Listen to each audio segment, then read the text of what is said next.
Good evening, ladies and gentlemen. Welcome to ESA Cup live from the studio. It's me, Bozemex, and Chamberine, and we're your guests for tonight for this beautiful match, the upper bracket final between Minions and Entropy Gaming. Of course, Minions currently unbeaten. They haven't lost a single match at all, so they're doing really, really well. While Entropy, of course, our finalists, our champion of the previous season, also one to really look out for. So, welcome, Chamberine. How are you doing?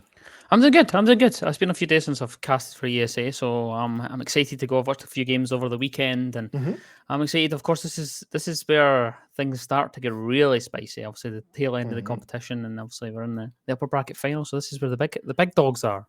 This is where the big dogs are indeed. Technically, both of these two teams already will get their share of the prize pool, like wherever loses, and if they technically then also lose in the lower bracket final, they will still place third. So they're already getting some money for sure. But both the teams, of course, really would like to qualify themselves for the grand final on the 14th of May, where the big money and the big honor is to be won.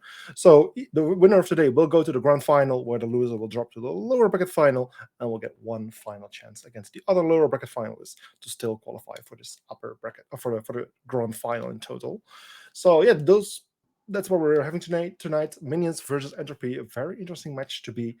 And let's just quickly jump into this match to see what we can expect. I can actually bring the bracket up here right now. Yes, there you go. So both of these teams already had a pretty big journey behind themselves. Both of the teams, I believe, no, actually, Entropy started out in. Yeah, they actually started out in the upper bracket round one. So they have just played one more match in that upper bracket compared to Minions, who basically started in the upper bracket quarterfinals, as Minions did just do a little bit better in their group compared to Entropy Gaming, which I believe finished third in their group or second. I'm not entirely sure anymore. But yeah, either way, those two teams are playing against each other tonight, of course, for that grand final spot. Where then the lower team, the losing team, will drop down to the lower brackets. So again, like always, we have done a little Twitter prediction where you viewers can actually vote who you think is going to win. So let's just quickly take a look on what we can actually expect right there. And the results are just coming in. I believe about 40 people casted a vote, and 58% for Minions. That's an interesting one. Okay. Yeah, I mean, I'm gonna be honest. I'm hoping for the PlayStation team to win it. Of course, coming from PlayStation, I'm hoping for Entropy to win this one out. I'm a little bit biased in that one, but I'm surprised to see it being so overwhelmingly in favor of the other side in terms of Minions. I'm quite surprised at that. But I think obviously coming into this, Minions is I think they were at the start of the competition. They were predicted to be the winners. I think people were fancying them quite a lot to actually take the whole competition. The thing is, for me, I think it's jumping out to me. Just obviously touching back on the bracket, is that Entropy have had a really difficult run in terms of who they've played against. They've played against Team Black, who were one of the best teams in the group stages, and the same goes for Villains as well. Two teams that were really, really difficult to play against. Of course, they beat Team Black 2-1, but they just wiped Villains aside like they were nothing. It was 2-0. So I think Entropy are in good form, and I think it'll be a closer game than maybe what the prediction says, I think. Yeah, and then again for Minions, they are the Xbox team, one of those few Xbox teams since we have opened up towards cross-platform, towards the console scene, so just a PlayStation scene. So what an entry of them it would be to just perform as much they already have been performing, but to even qualify for the grand final today, or even potentially even becoming the next champion. So a great reward from them as well so far. And really showing that Xbox is also very much capable of being very good at playing. So before we can jump into this match for today, again, BO3, of course, we're just going to check the map bans to see which maps we are going to be playing. It's Entropy starting the bans. Minions will ban a second. And let's just quickly take a look on which maps we're going to see for today. Let's have a look and see where we're going to going for the fight. I think there'll be a few common maps. I think still, even though even though we're quite deep into the competition, I think people are still hesitant to play those kind of outliers. It's kind of strange. It's been a strange season for the maps. Actually, everyone stayed really firmly in their lane. We've seen a lot of Oregon, a lot of Clubhouse, Chalet, and whatnot. I wouldn't be surprised if you see those coming through again. Of course, Skyscraper going, you've got Bank going, Theme going, Cafe going, and yeah. Like I was just saying, Chalet, Villa, I wouldn't be surprised if the last one would be Oregon for the decider. I'm hoping that we can get some sort of space at some point in these games, but just doesn't seem to be happening. Border band away as well, of course, and I think obviously the final one will likely be that Oregon, I would imagine, would be the third one, of course. We'll find out in just a second when it goes through. Yep, there we go. Pretty much as standard as you can get it. Villa, Chalet, Oregon, the top three played in this league so far, so not surprised to see those 3 maps, to be honest. No, certainly not. And now the operator bands of I'm seeing the rounds, the start rounds, the starting sides are coming in as well. So for the first map, it will be minions starting on the defense. Of course, I believe right now it should be just flipped right here, which we'll see below. Yeah, it's actually Villa showing a second map. Well, technically, it's going to be the first map, Chalet as second, and then Oregon as third. But for the first map, it will be minions starting on the defensive side. And let's just quickly see on the second map, it will be minions on the attacking starting side. So those are the maps for today. 3 maps that we have seen plenty of times before. I mean, they're kind of becoming very common, like almost standard to at least see 1 or 2 out of these maps in these BO3 matches, which in some ways is kind of a shame. I mean, I would love to see a bit more of Bank, especially Border. Those are the maps that we haven't seen too much yet. Also, of course, Skyscraper, Team Park, also kind of like the underdogs, really. While other maps like also Clubhouse, Cafe Dostoevsky, we have seen quite a bit. Clubhouse, those were very common so far. So, but yeah, a bit more basic maps like you already pointed out. But yeah, starting on Villa, Minions versus Entropy. I don't believe these two teams have played against each other before. At least I couldn't find any information on that regard. So yeah, it's a bit hard to say what these teams are capable of when playing against each other. Because of course, again, Minions, an Xbox team, Entropy, a PlayStation team. Both of these teams haven't really played too much against each other in general. Like they haven't really had the chance since cross-platform is fairly new. Yeah. So it's a bit hard to predict what we can expect of these two teams. But I can imagine that it's Entropy who's really going to try to defend their title. Of course, they are the title holder at the moment. They are the Season 4 champions of ESA. And I can imagine they really would like to be the Season 5 champion as well. Yeah, I would imagine so. They'll want to defend that, of course. The guys they'll be trying to get the same result as what they did last time. And of course, you mentioned obviously it's slightly newer to this scene in terms of the crossplay type things. It's been nice, but of course I would have preferred if there was a little bit more for in terms of the competition. But then again, they're putting on a good showing for being one of the only teams. They're still in the upper bracket, so even if they get knocked down tonight, they still have a life, so there's still plenty of time. Yeah. My only disappointment going into this match is just the maps. I think I think at this stage in the competition, the fact that no one's really pushing the boundaries for a map, no one's really trying to take us anywhere really significantly different. Of course, now if they get to the final, we will see it in the best of 5. See a little bit difference, but I just want to see something different for once. But yeah, it is what it is. We're gonna continue on with these maps, and we'll see what happens. Yeah, there's a bit of hope on the horizon, especially, of course, on the 14th of May, the grand finals will be played in a BO5 format. So there we will see a total of 5 maps maximum. So there's a bit more chance that we will see some other maps there. But for now, indeed, it's just going to be these 3 maps. And I believe the teams are all ready. Let me just quickly take a look at the hand cams. Yeah, those should be all ready as well. So we're ready to jump into this game. So let's just start it up and let's see how things will go. Yeah, let's certainly get into this one. Of course, first map is Villa, and we're going to be heading into that nice Tuscan village areas. It's out in the countryside of Italy, and I like to see it, of course. And, there's a couple of references to Assassin's Creed in it. I don't know if you're an Assassin's Creed fan as well in it. So if you have a look around the map, you'll spot a couple of things like that. But obviously, we're going to get into the competitive side of things and see where the operator bands are going to take us.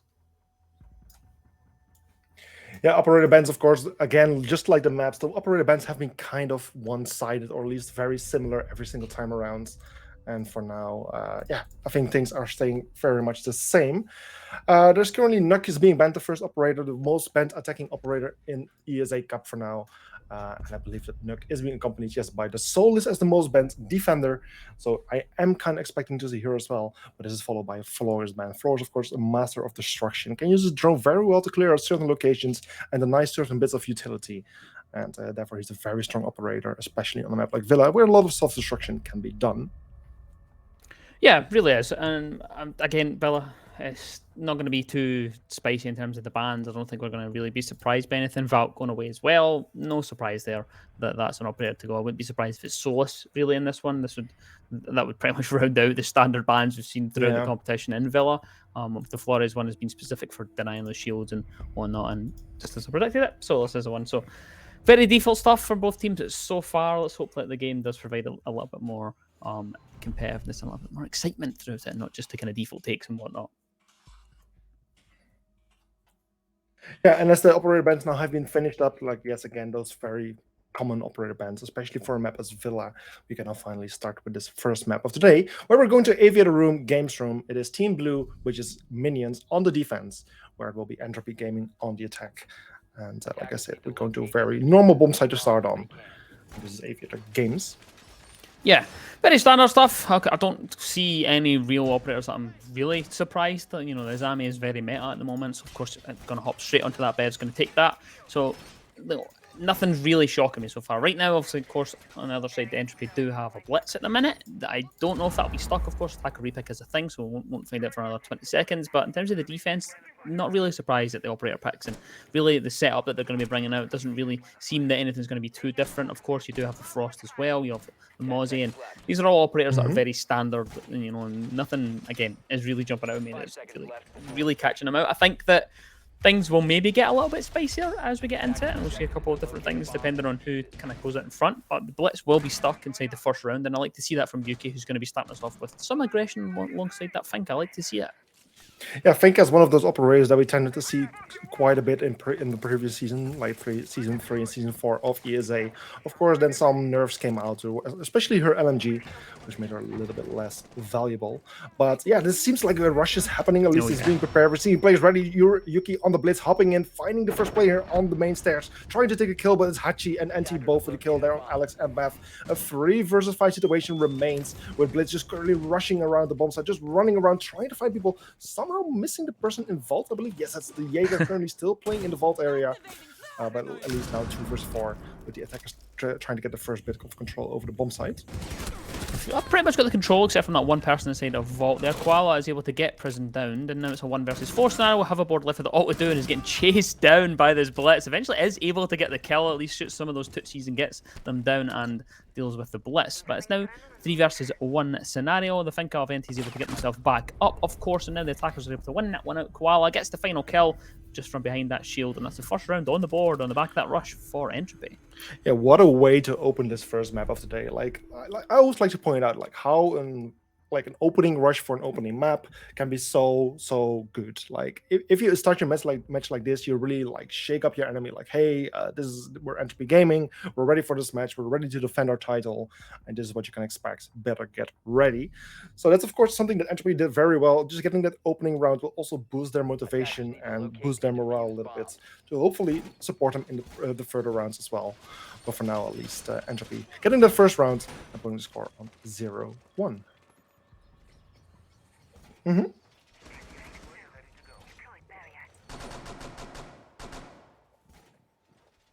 They executed it pretty much perfectly. Gets the round on the board. They really used it as their focal point. Of course, no surprise that they're not going to bring it again. You really only get away with the 1 rush, and you know, if you do get away with 2, then you know there's mistakes made on the defense there. But the first one catches them out, and they're going to go back to the same site, same idea, same operators. Nothing's going to change, and they're just going to hope that they don't go for that rush again, or they're going to at least be wise to it this time. Yeah, surely a team wouldn't expect a second rush, but at the same time, doing a second rush is actually something I've never seen before. I would actually love to see a team at least try it.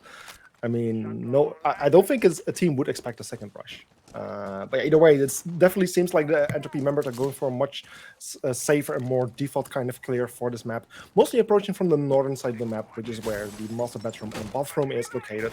It's Diana already hopping in, just trying to scout ahead a little bit. She's actually playing here in person, trying to get the first bit of information, but seems to be very careful. This is a defender playing very close around the corner. I believe it's Elazard playing here as the Wamai. Actually doing quite a bit of damage there on Vessi, almost taking him out, throws it in Impact's great new line of sight, takes Vessi out, and gets a second on NT as well. 2 attackers off the board here by Elazard. A beautiful double kill, putting his team basically in a very nice advantage for the remainder of this round.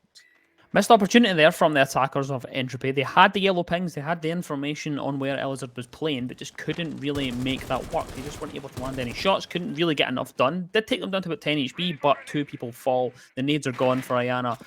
All of that utility that the Gridlock has as well is gone, and Hoverboard here is just did a swap. It's a very quick change. They've dropped Elias back all the way towards site, and Hoverboard's taken up their position here and looking to try and get into the faces of the attackers, and does just that. Hassie is dropped. It's a 5 versus 2 scenario with Yuki and Kawhi Koala left with auto do, and through the barricade, Elizard gets a triple kill onto 90, and now it's a 1 versus 5. Not much left to do though, and everyone's just going to quick peek and see if they can get as many kills as possible. Hopping out the windows, Juki gets 1 and downs another. Is the clutch on, Max? Yes, it's Juki currently in a 4 versus 1 position. Elazard, if you count him out, because of course he was injured, it will be 3 versus 1. But actually, Azami very smart throwing her gadget there to block out the Dronal. Could have potentially cost a life there on the defensive side. But in the end, the 1 has been revived. It's back to a 4 versus 1 situation. Still 1 minute and 5 seconds remaining on the clock, which is a decent bit of amount of time for the Sledge to work with. But as he unfortunately goes for the upside down rappel just as the Frost is hopping out, he did have a little bit of a disadvantage there on the gunfight, gets taken out, and that's a run for the defending team, Minions, and therefore score is now put on 1-1, an equal score. Much better there for Minions. Got in the faces, brought a lot of aggression towards Entropy there, but I think it was really just a missed opportunity from them. They just didn't react to the information that they had. Both times they had the information, the player inside a trophy, and they just didn't really seem to get the double up together. They didn't push together as a team. They gave 1v1s, and it just wasn't the situation that we wanted to see from them, and unfortunately they drop of the round because of it. But of course, it is one of the stronger sites, so it is to be expected that would be one that they would collect. Of course, we're going to hop across the trophy, and exactly the same lineup from the defenders. Nothing different at all, Max. I don't think we're going to get many operators played inside this match. Yeah, same lineup, different bomb site. Of course, all of these operators work very well on the same bomb site as well. So in the same way, it's kind of understandable for them to pick these. And we'll see how things go. We're seeing the Frost as well. We've been seeing being so effective on this map in the previous past weeks. So many times Frost has being placed somewhere in master bathroom, the walk-in closet, or the bathroom, and people falling for those. Also the stairways, the stairwells could be very effective places for the Frost traps to be put as well. And we'll see how things go. For now, the majority is 2/3 of the wall have been reinforced. I can imagine one of the defenders soon will open up this wall a little bit to create some lines of sight towards the master bedroom, to make it very difficult for the attacking team to take control over that room in order to get some more pressure onto the bomb site. And yeah, we indeed see it being opened up, which will make the push from the attacking team more difficult. Yeah, in terms of the operator kind of lineup and for the attack as well, it's again very default, nothing really different that we're going to be taking. I'm surprised that there isn't any Jackal or anything like that, just to see if they can try and deal with the roam that the defenders had put out. Of course, you've got Elazard all the way downstairs inside the basement. That's generally not really played in as much. It's usually just used for those rotates, and it looks as though Elazard is going to play off of that and rotate up from the pantry stairs, knows that someone has entered from that area, and that's exactly where we've seen most of the attackers moving around inside the kitchen. There's someone on the drone down there. Are they waiting? Are they actually paying attention? I don't think that they are. They don't realise that Elazar's round there. Hassie is dropped because of it, but surely made the call to his teammates who lurk nearby, and hopefully someone is able to get at least the refrag back, but no one is there to take that on as of yet. So it's essentially just a freebie now, and Enti does go downstairs towards the basement to try and cut off the flank, but it's going the wrong way, Max. He's not quite going towards where Elazard is playing. Another one is dropped. Bev finds Koala, and now it's a 5 versus 2 situation as Bev's able to find another one. Vasi can't win it out versus Elazard, who's able to get 2 inside the round, and now it's just Enti left with it all to do in a 1 versus 5 scenario. Yeah, poor Enti still looking to find Elazard. He just can't find him. He just doesn't know where the Wamai is playing. Of course, the Wamai did just take out one of his teammates, so he should have an idea of where Elazard might be. But still, being in a 5 versus 1 situation with only 1 minute and 15 seconds on the clock is going to be very difficult. Yes, he's playing as Ash, great gun in hand, which can technically help him to get some kills. But clutching it out, getting all 5 enemies, that's going to be very, very difficult. Also, diffuser is not in hand, so he does need to go for the kills or needs to retrieve the diffuser. But he might just be able to sneak up these backstairs very sneakily. There's just a barbed wire which might be able to give away his position. And the Frost standing very close, so she should be hearing him as he might push up the stairs very soon. Also, the camera is still being attacked. Not a single defender holding the camera at the moment. But as the clock ticks on, I think the chances of Enti are getting very slim. You certainly are, and just as you say that, of course, the camera is utilised to spot them out there, and everybody's going to go swinging and on the hunt for Enti. Doesn't realise how close people actually are. Will be pinched and flanked. There spots the Mozzie coming past, but there's someone coming around from behind. There's walls opening up everywhere. Is able to get at least one. Huffa is dropped, and there's Prison there to get that kill and finally get it on the board for Minions after what was quite a long round, despite it being a 5 versus 1 for nearly a minute and a half. Yeah, it was a very, very quick bunch of kills there coming from the side of minions, just taking out Entropy player by Entropy player. Struggling a lot there back in the kitchen dining area, losing lots of lives, and yeah, just not being able to accomplish too much from the attacking side there. So currently, minions taking the lead with a 2-1 score. After which we'll now head to the 4th round, where, yeah, I can imagine we will be going to the new bomb site as well. Yes, of course we must. For this, we'll be going to kitchen dining, one of the rooms where the attacking team just had a lot of difficulties to actually take control over, and it wasn't even the bomb site. This time, this area is going to be even more heavily defended. And I'm very curious to see in what extent Entropy will be doing a little bit better, of making better entry, staying alive a little bit longer, taking out some defenders in the progress, and be able to go for proper execution on the bomb site. It's just been a pacing issue the whole time. They've just been struggling. They've been getting in the building really early and then not really doing anything with it. They've kind of stalled out in a few kind of aspects with it. It's just something that they've really struggled with the first couple of rounds. Of course, you've got NT downstairs, you know, crouch walking around for a full minute and a half, and then eventually by the time he actually gets back up to the kitchen side, all of his teammates are dead, and again he spends more time just crouch walking around the place, and it's not ideal. It's not a situation you want to be in. Of course, credit to minions for winning so many gunfights so early on and really just going on the hunt there. Spawn peak though, hoverboard's going to find NT, who's not paying attention to what's essentially a very default spawn peak, freebie on the board, and minions are in the driver's seat early on inside this 4th round. It's already the first person taken out, of course, a Jackal, one of those attackers you don't want to lose early on at this moment. Jackal, very crucial to find those roaming defenders. You were already talking about him previously. Why don't we not bring him? Well, he's finally brought on board, but doesn't achieve anything, unfortunately. Very aggressive spawn peeking here from hoverboards. Playing as the Moss, he gets a very nice headshot after many attempts on Koala. Koala, for some reason, just standing there, very stubborn, trying to get the kill as well, but in the end, losing the gunfight there and losing his life. So now 5 versus 3. However, Twitch is playing very aggressively, approaching from the pantry, finding a first, finding a second potentially. Knows Yuki with a kill on Alex. It's a 3 versus 3, but as Bev comes from the flank, takes out Hachi, and also Hoverboard getting a kill on Yuki. And Alex Nordi also getting a kill on Bessie with his frost trap. Things get over very, very quickly there for Team Entropy. And that's another round win. 4 minions, putting the score on 3-1. Not gonna lie, I think that they forced that a little bit by taking the blitz. It was almost like they had got the success in the first round and thought, oh right, okay, we've seen success earlier, so let's try that again and see if it works. It kind of worked a little bit. They were able to even it out a little bit. Minions just win the gunfights like every single time, and that just is. That's just it. That's the basics of it. They get an early spawn peak, they get another one, they flick out the window, and that just seems to be the aggression that minions are bringing. They're really playing into the meta more than what Entropy can put up with so far. Yeah, and after the defenders in total have won 3 rounds, they must be going back towards the same bomb site where they started out in the beginning of this map. And this is, of course, so games. Wow, Aviator, thank you. That's the one. There we go. Yeah, wow, that took me way longer than I should. But in the end, yeah, that's the bomb site they're going back to. They played it 2 times before, won it once, lost it once. Of course, the only one time they actually lost it was a rush coming from Entropy, just surprising their opponents. So I can imagine that again, minions will have a decent chance here. But we'll see how things will be going. Well, and of course they're going to go for a slightly different push than what we did the last time. They went for the blitz rush for the first round, worked out, and then they went for the clear from the master side, which is the very basic attack.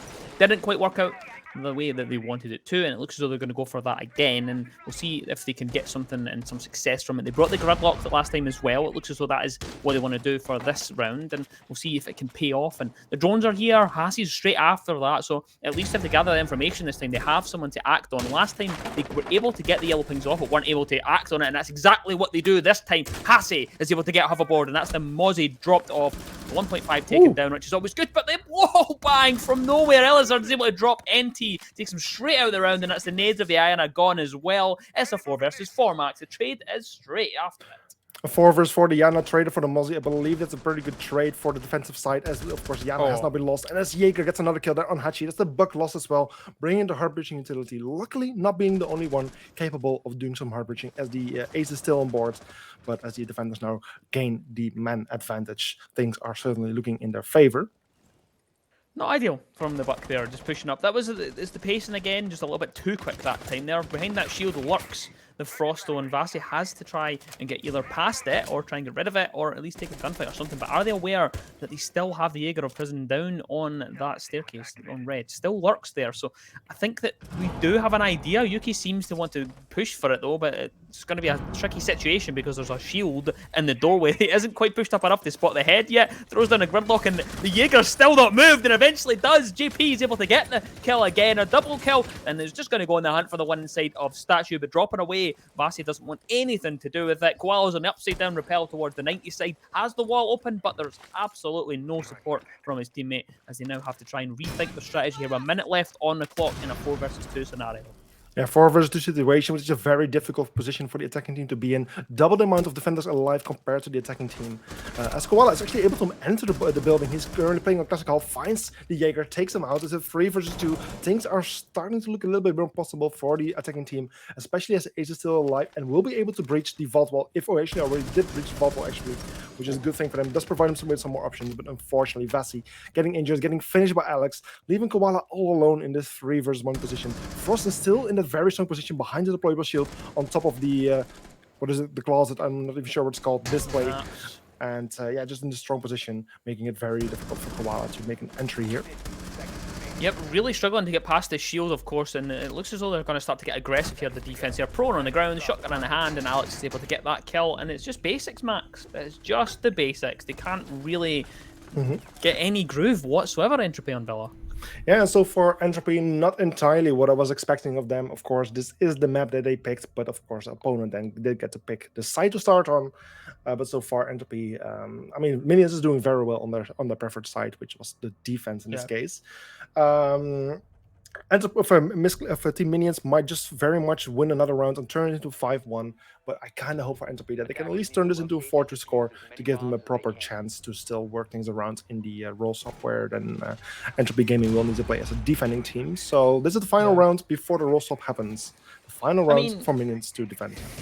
And, I mean, Max, as a defender-sided, it's the second most defender-sided map in the league at the minute. 56.3% win rate for that defense. So I'm not too worried, especially if they pick up a round here at Entropy. If they pick this round up, then 4-2 split, not uncommon. But the thing that concerns me is that they just haven't been able to fulfill the basics. So that's 2 rounds in a row where they've attacked that site where the first issue they had was that they sent the drones in too early and the players couldn't react from it. And then that round there, they sent the drones in, the player was there to react, but then the point is the player then overtakes the drones, goes ahead before we've even droned or even got information on the red staircase, is dropped off, the Jaeger gets to just hang around on the red staircase the entire time and gets himself so many kills because no one really got the information on it. I have no idea what that interaction was supposed to do there with Alex and the Wamai. I don't know. I have no idea what they were doing there, Max. Can you shed some light on what they were trying to do? I have absolutely no clue. I thought maybe the Wamai was trying to make some holes from below to find the Frost trap, but of course he was shooting directly at the Frost trap, which he magically didn't take out. And then of course the Frost also do some damage. Maybe it was just trolling within the team. I'm not entirely sure. But either way, the round goes on 2 minutes and 20 seconds on the clock. Attackers trying to find the first bit of entry. Just mostly focusing here on the master bedroom, bathroom, and walk-in closet area. Where Amazon is actually still playing downstairs, so he's still working this vertical. The vertical currently plays towards the window of the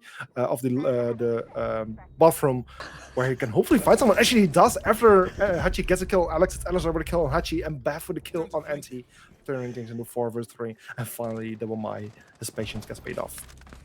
Yeah, a very strange interaction indeed to start the round, and that's exactly what we see in the middle of the round as well. The Frost there almost just giving us a little bit of a meme performance there. And look at this from Yuki, who's just going to send the aggressive Candelas in towards Astron, gets the head of JP there. There's a player all the way towards Wolf though, and that's the 1.5 holding on to that rotate, so you don't want to be crouch walking through there because you're going to lose your head. But you're going to lose your head to someone else instead. It's hoverboard to get that kill, the 1.5 on the Mozzie this time, and of course it's a 1.5 simulator at the minute as we see Vasi with their 1.5 finds hoverboard, and now we're in a 1 versus 2 scenario. Alizard is the only one left alive and just catches Vasi, not paying attention to where that player could be. The red pig is coming out, and Koala surely is going to try to take the gunfight. Knows where the player is to side of Astro. The red pig is coming out there. Can they come out on top? And yes, they can. Entropy close out the round, and it's a 4-2 split.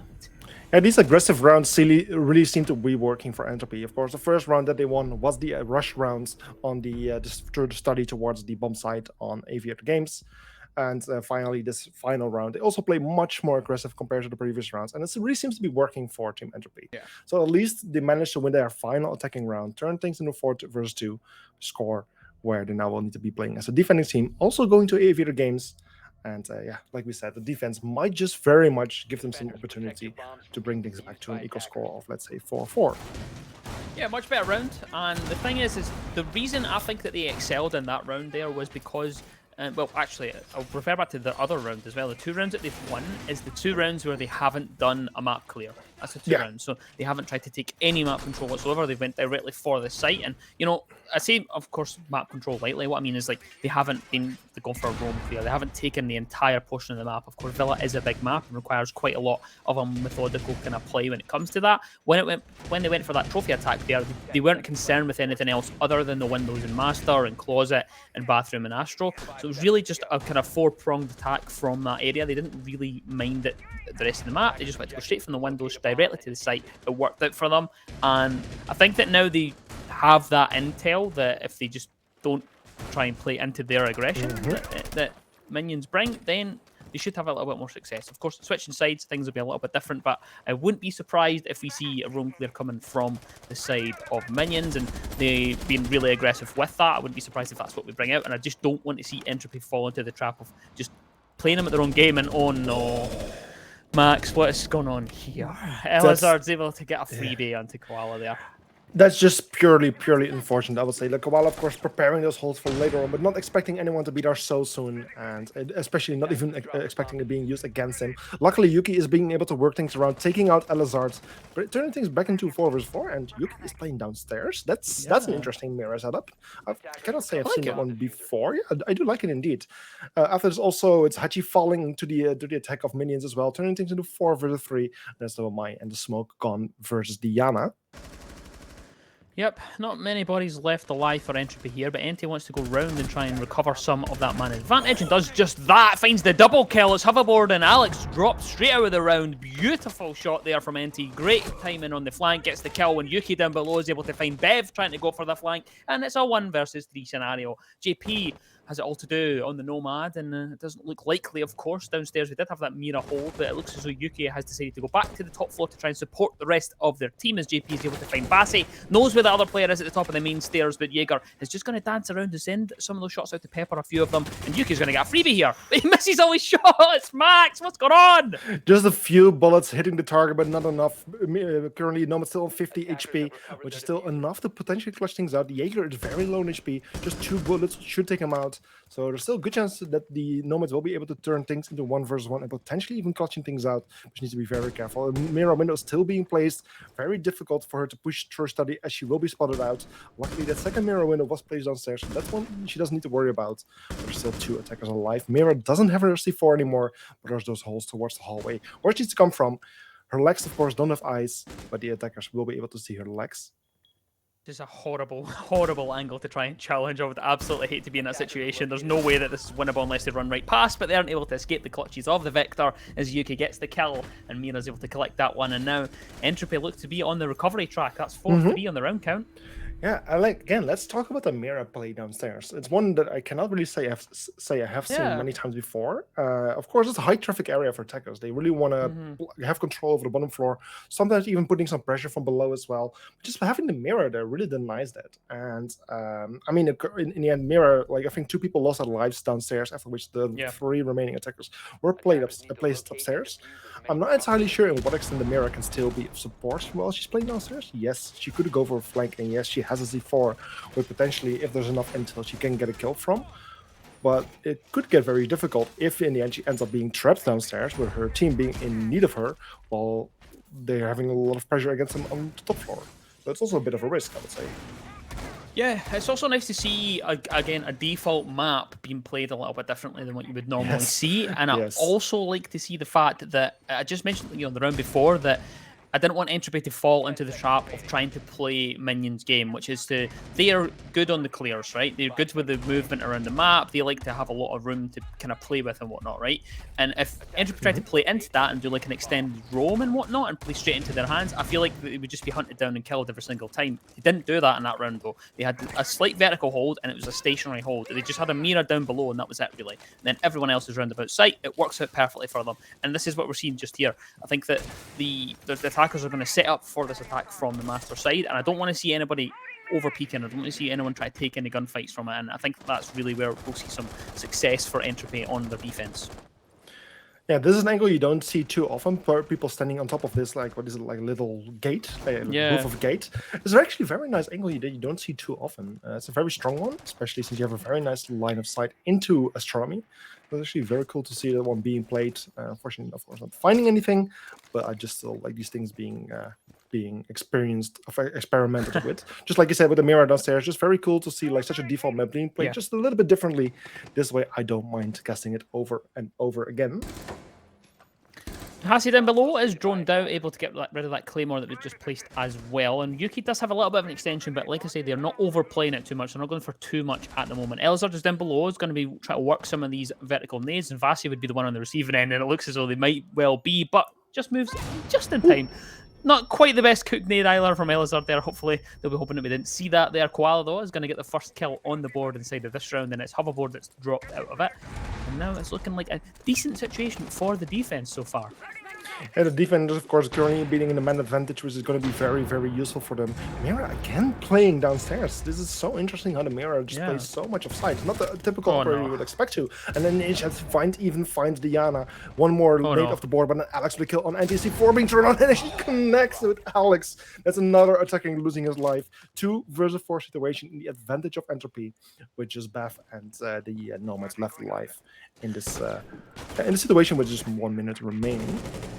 Gorgeous performance so far from Yuki inside this round. Just dances around the bottom floor, gets himself a kill, and then pops up and sends up a C4 and is able to get it though. And still alive, of course, towards the Astral side. The 2 members left alive of Minions are just trying to work something here, trying to open up some angle and just invite someone to overpeak. Gazami of Vassie is doing that a little bit, just sending out a couple of shots and peeking around and whatnot, and just showing them that they are still there and they are still engaged. And it looks as though Bev is now going to be activated and moves through, but Prison's able to get one. It's Koala that's dropped, and Bev is able to find another one, but the flick comes through at the same time, and quite a bit of damage done onto Bev. It's a 2 versus 2 scenario. Vassie and Yuki have all to do on side here for Entropy, and I don't think that Yuki will be too bothered by that, but Vassie's able to find Bev, and now it's a 1 versus 2 scenario, and Prison has it all to do. 1 versus 1 though, is able to bring it. It's 15 seconds left on the clock, and Yuki knows exactly where they are. The call be made of where that player is and can hear them, surely knows exactly where the position is, but the diffuser's down below and gets the freebie, shoots him in the back. Yuki goes it out for Entropy. It's something that I tend to see quite a lot during this match, where teams have an advantage and just become so aggressive and even putting things at risk. Like even now, it was just a 2 versus 1, and in the end, the Azami lost her life without really needing to. Like, yes, the attacker didn't have the diffuser, so even then it would have been an advantage for the attacker to just get so like easy kills like that. And the Mira then luckily being able to hide, because it could have ended up very differently if the Mira would have been found as well. So a bit of unnecessary risk, but still things working out for Entropy as they were hoping to.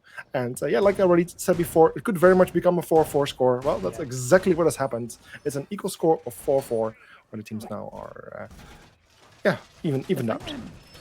The thing for me is, I know that Entropy, and I think everyone that's watching knows that Entropy are a team that has a very deep strat book. They've never been a team that's relied on a lot of aggression. They can bring it when they need it, of course, and you kind of need to, of course, in this current meta, but they're known for having a deep strat book. That's exactly what they are. They strat a lot, and they don't care about showing people their strats. You know, they're bringing out the Mina. They don't care. They'll bring it. It's an upper bracket final. Of course, they're going to play it. You know, you've got on one side, you've got Minions picking very default operators and just trying to win things out on gunfight and their aggression, which is playing to their strengths. Entropy, on the other hand, they've got a deep strat book. They know exactly where they want to play, and we're seeing that in this round as well. The Aruni Pulse combo, something different that we don't really see that much on this type of site.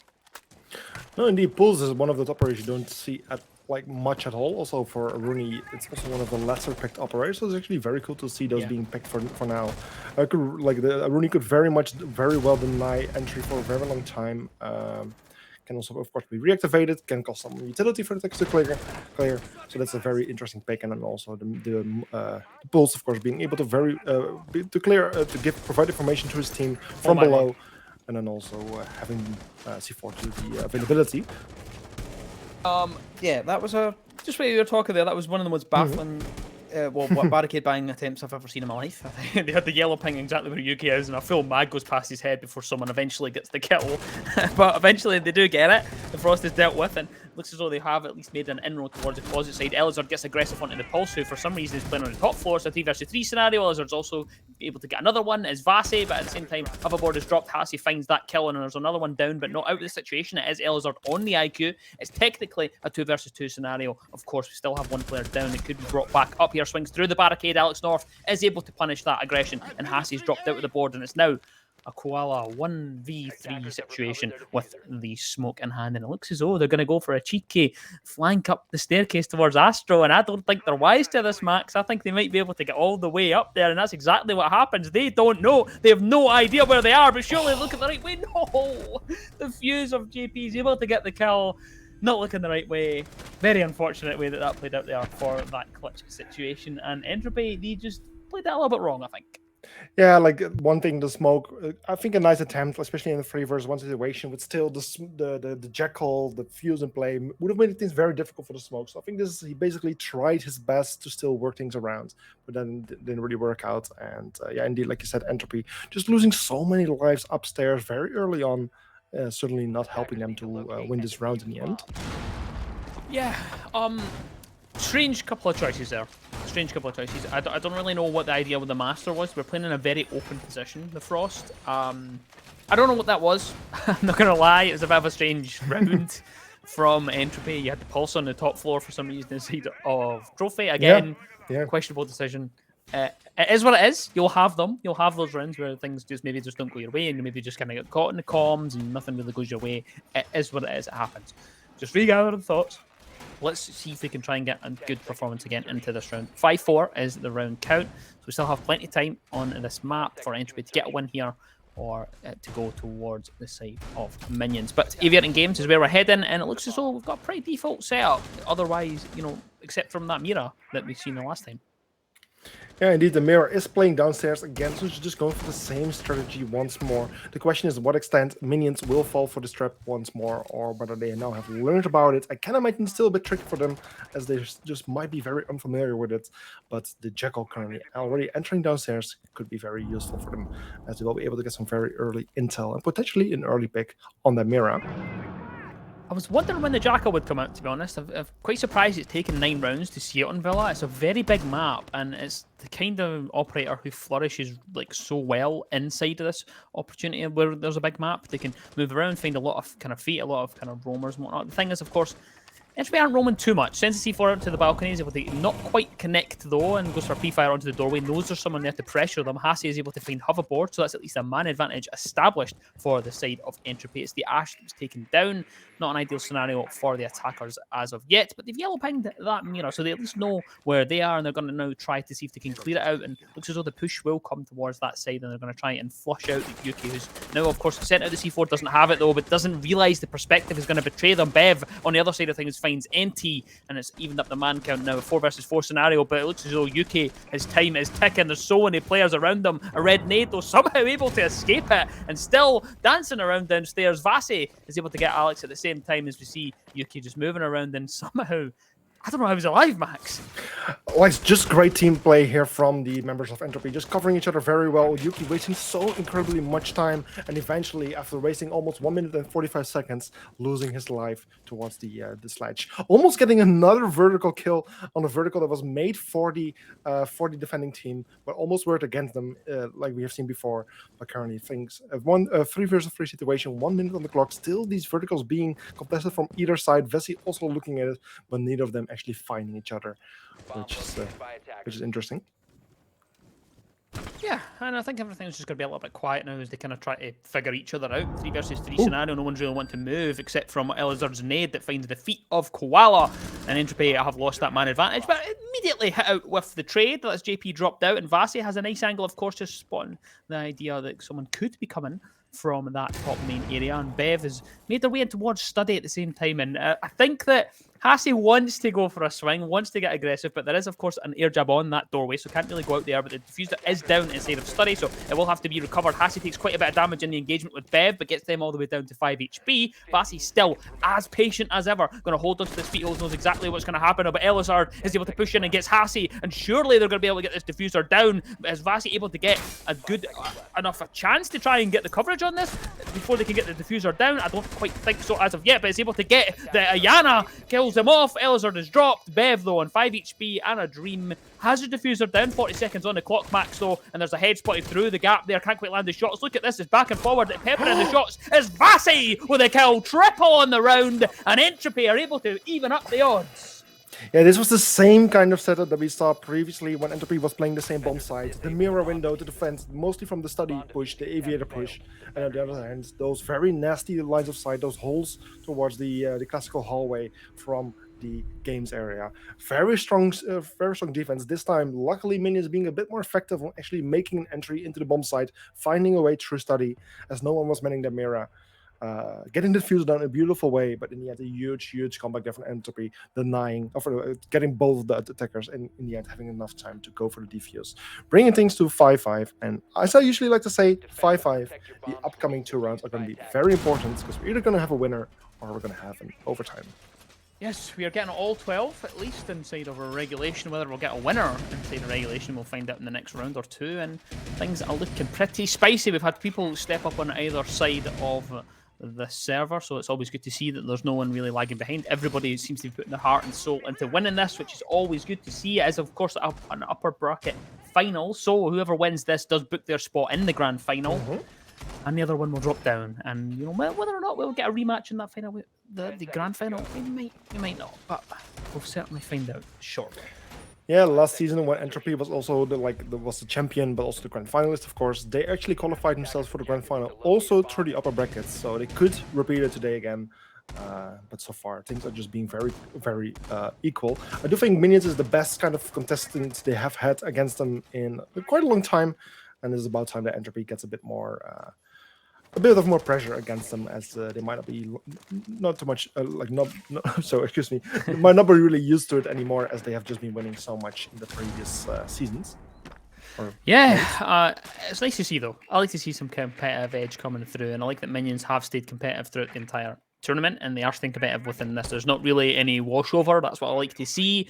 I want to see every round fought for, and the thing is if this does go to overtime, losing this in overtime for whatever team is definitely going to be the biggest mental test, because that's the tricky thing, to then recover, reset when you've just missed out on a full map. It's so difficult to do, and we've seen so many teams fail at it because of these best of 3 formats throughout the entire competition.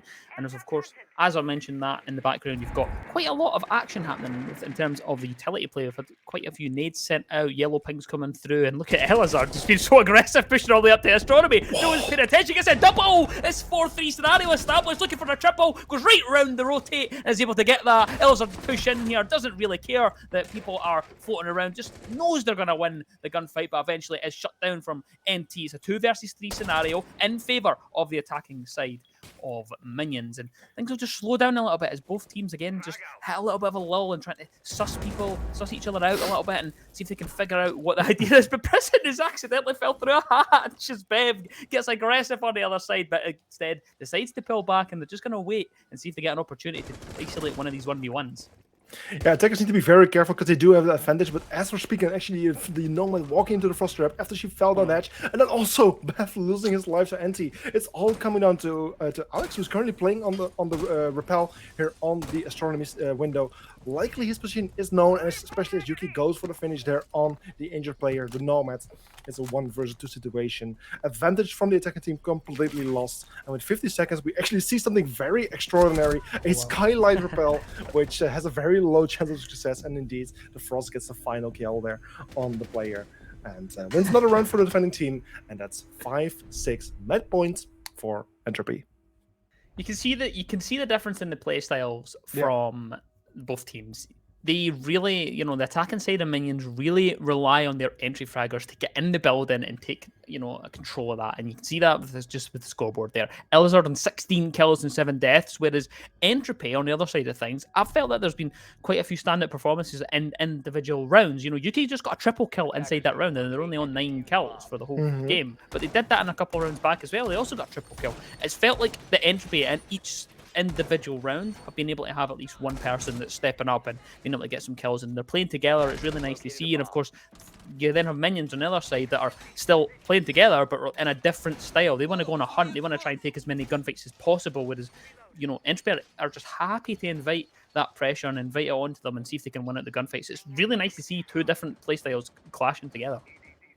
Yeah, it's indeed two very different play styles. Even though for the last round that we saw the attack on Trophy Sanctuary, both teams, like Entropy did, just focusing mostly on the Master Bedroom push, where Entropy was quite a bit more successful on their attack compared to Minions. Minions making a very nice entry, but just not being able to continue based on that momentum that they gained throughout the rounds, where Entropy did manage to finish things off. So yeah, currently a 5-6 score. Entropy being in a good position. They're on a map point, or match point, as it says here in the map, as the game of course only knows it's a BO, doesn't know it's a BO3. But yeah, for now Entropy of course in a very good position, but there's only one round difference. If Minions manages to win a round right here, they will be able to bring things around to 6-6 score, where that could have been almost a kill there on the frost. Like I was about to say, could almost be denied. Could be brought towards an overtime. So things are very close, even though there's the map point achieved by Entropy. Of course, the site is Kitchen, and we're going to have a slightly different operator lineup from the defensive side this time. And no Pulse here, no Aruni. This time we're going to see Capcans, we're going to see Wardens, Frost, and Thunderbird as well. So very different in terms of the lineup play. We'll see what they can bring for this defense. Hoverboard takes a little bit of damage. Of course, we've seen that earlier. Yuki did take a little bit of damage through a barricade, but was able to replenish that HP courtesy of the Thunderbird and the Kona Station. Hoverboard has a little bit of an idea that someone could be lurking towards that classical hall and then the kind of 90 area. That doesn't seem to be the case, of course. NT is up there as a 1.5 in a Warden, and I think that they seem to have an idea, at least a hunch. And maybe that is just the idea that it's a ghost kind of roam type thing, and they just seem to think that it might happen at some point. The case is, when is it going to happen? Though at the other side of things, though, Haas is able to get Elizard, and NT is able to finally make their move and gets Hoverboard, but somehow loses out in the gunfight versus the Jackal of Alex. And now it's a 3 versus 2 scenario. A C4 though straight into the face of Alex, and now it's a 2 versus 2 scenario. But hell from above, of course. So much explosions get sent down, and one of them does collect the life of Koala. That's a fuse, and it's not this funnest thing to face against Hassie in a 1 versus 2 scenario. Bev is not in the greatest situation for their HP count though. No, certainly not. He's very low in HP. Bev could easily be taken out. One Capcom trap, one bullet could easily finish him. And of course, also some force trap potentially still looking around, which could also do some damage, or at least get an injure going. However, the fuse still full HP, doesn't have any fuse utility remaining. None of his cluster charges, but does still have 3 breach charges, but he can use to create some verticals to make it even more difficult for Hachi to play on site, but he seems to have other plans. Just goes for the drone, tries to find some more information on where Hachi might be playing, while meanwhile the Sledge is creating those verticals to make it just even more difficult for him to play on site. In the end, he does find the drone as he was being drawn, but manages to escape the shot from above. It's still a 2 versus 1, 15 seconds on the clock. This is going to be very close rounds between these 3 players, and Hachi's still alone here.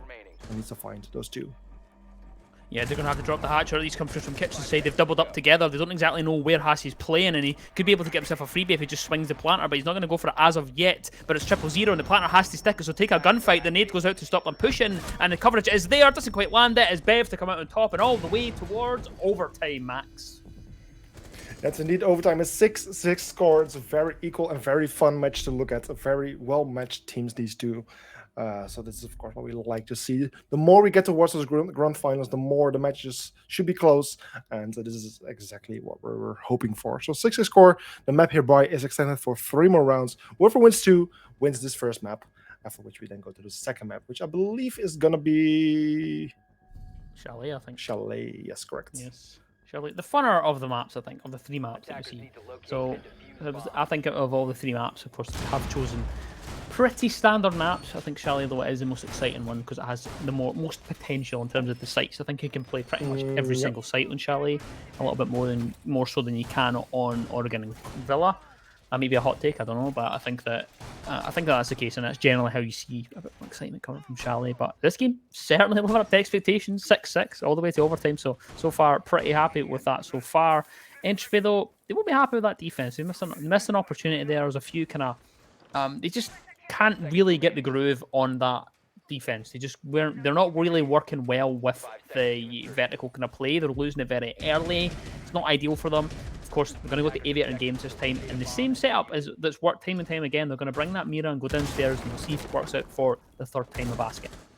Yeah, already 2 times it did bring it along, and 2 times it actually helped Entropy to win the rounds. The second time it did get much closer compared to the first round, but still they managed to win, even though it was a post-plan situation. So I can imagine that meanwhile Minions is starting to learn more and more about how they could potentially counter this setup. The last time they did get very close, but just not close enough, and potentially they will finally win their attack on the third attempt. Yeah, and they've also got the double nades denial as well. So they've got the Wamai and the Jaeger. They've played this quite a lot, so they're wise to the fact that the attackers do like to bring a lot of nades. Of course, they've got 4 inside this one. They've got 3 flashes as well, so there's plenty projectiles to be made use of here. But look how quick Minions have taken control of that side of the map, because of course Entropy haven't played it at all. They're just going to wait, and they're just going to hold on to 90, hold on to that side of things, and invite the pressure. And this is what we've seen from them time and time again. And again, it's 2 conflicting playstyles, and I like this. I like that they're not giving in to each other, and they're not trying to play each other's game, and they're trying to play their own game and trying to stick to their own strats, and I like that. And so far, it's really given us an entertaining match so far. Elizard, again, as ever, straight in the door, finds empty as the first one dropped. It's the Jaeger gone, and the heaviest hitter on side for Entropy is dead and buried. Vasi gets a little bit aggressive and decides it doesn't want any of the smoke from that sledge and just pulls all the way back in towards site, and the wall towards vault is open here. Pre-fire going towards top main. It doesn't land anything as of yet, but C4 is set up to the feet of JP. Doesn't quite get enough damage to kill them, but takes him all the way down to 5 HP, so that is something to worry about later in the round. That's certainly something to worry about later in the round, especially with smoke still being in play. Now throwing his first canister on the 1:13 mark, which is fairly early, but still is a good moment as it can do lots of damage. Currently, the Yana rushing in, probably her hologram, not getting damaged at all, of course. Just scouting ahead, just see where the defenders are playing, especially with the vault wall being open. It's very difficult for the defending team to retake the bomb site if the attackers make their way in, and as long as there's someone playing in sort of city, it's going to be very difficult for the attackers to get the control as well. But meanwhile, it's Hachi with the first kill on Beth. That's the first attacker losing his life, but then also Yuki with the kill on hoverboards, Koala with the kill on Elizard. A 2 versus 4 situation, but attackers still having side control, but as Vessi gets a kill on Alex and Alex gets a kill on Koala, it's all coming down to the Nomads, who's currently playing on landing in this 1 versus 3 situation with very low HP. Yes, extremely low on HP. I mentioned it earlier that might come back to bite them in the round, and it looks as though that could be the situation that we see in front of us. 30 seconds on the clock, and it's an interesting choice that the ace came off of that diffuser while it was just about to go down. But we're going to have to just rue that choice after, of course, because Hasi is able to close out the round for Entropy, and they march ever closer to winning on Villa. But there's still another round between them and potentially having victory. Yeah, of course, that was another defensive win on the side of Entropy. So Entropy regaining the lead, which they just lost after being in the lead for a bit of time. So now it's a 6-7 score, where they're just 1 point away from winning this first map. But at the same time, there's every single round we will see a roll-up happen. Technically, either team is doing the best on the defense and not as good in the attack. And as it's Minions now back on the defense. Even though it has been some time for them, they might need some time to get used to it. It might very well work in their advantage.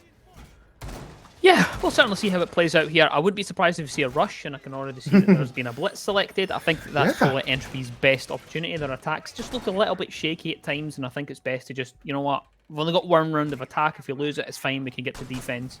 Our defenses have been so much better, so let's maybe just try and throw something at the wall, see if it sticks, and see if they can get a result, and see if they can just, pull the rug out from underneath Minions, who, again, have taken exactly the same lineup as they did on pretty much every other site on the defense.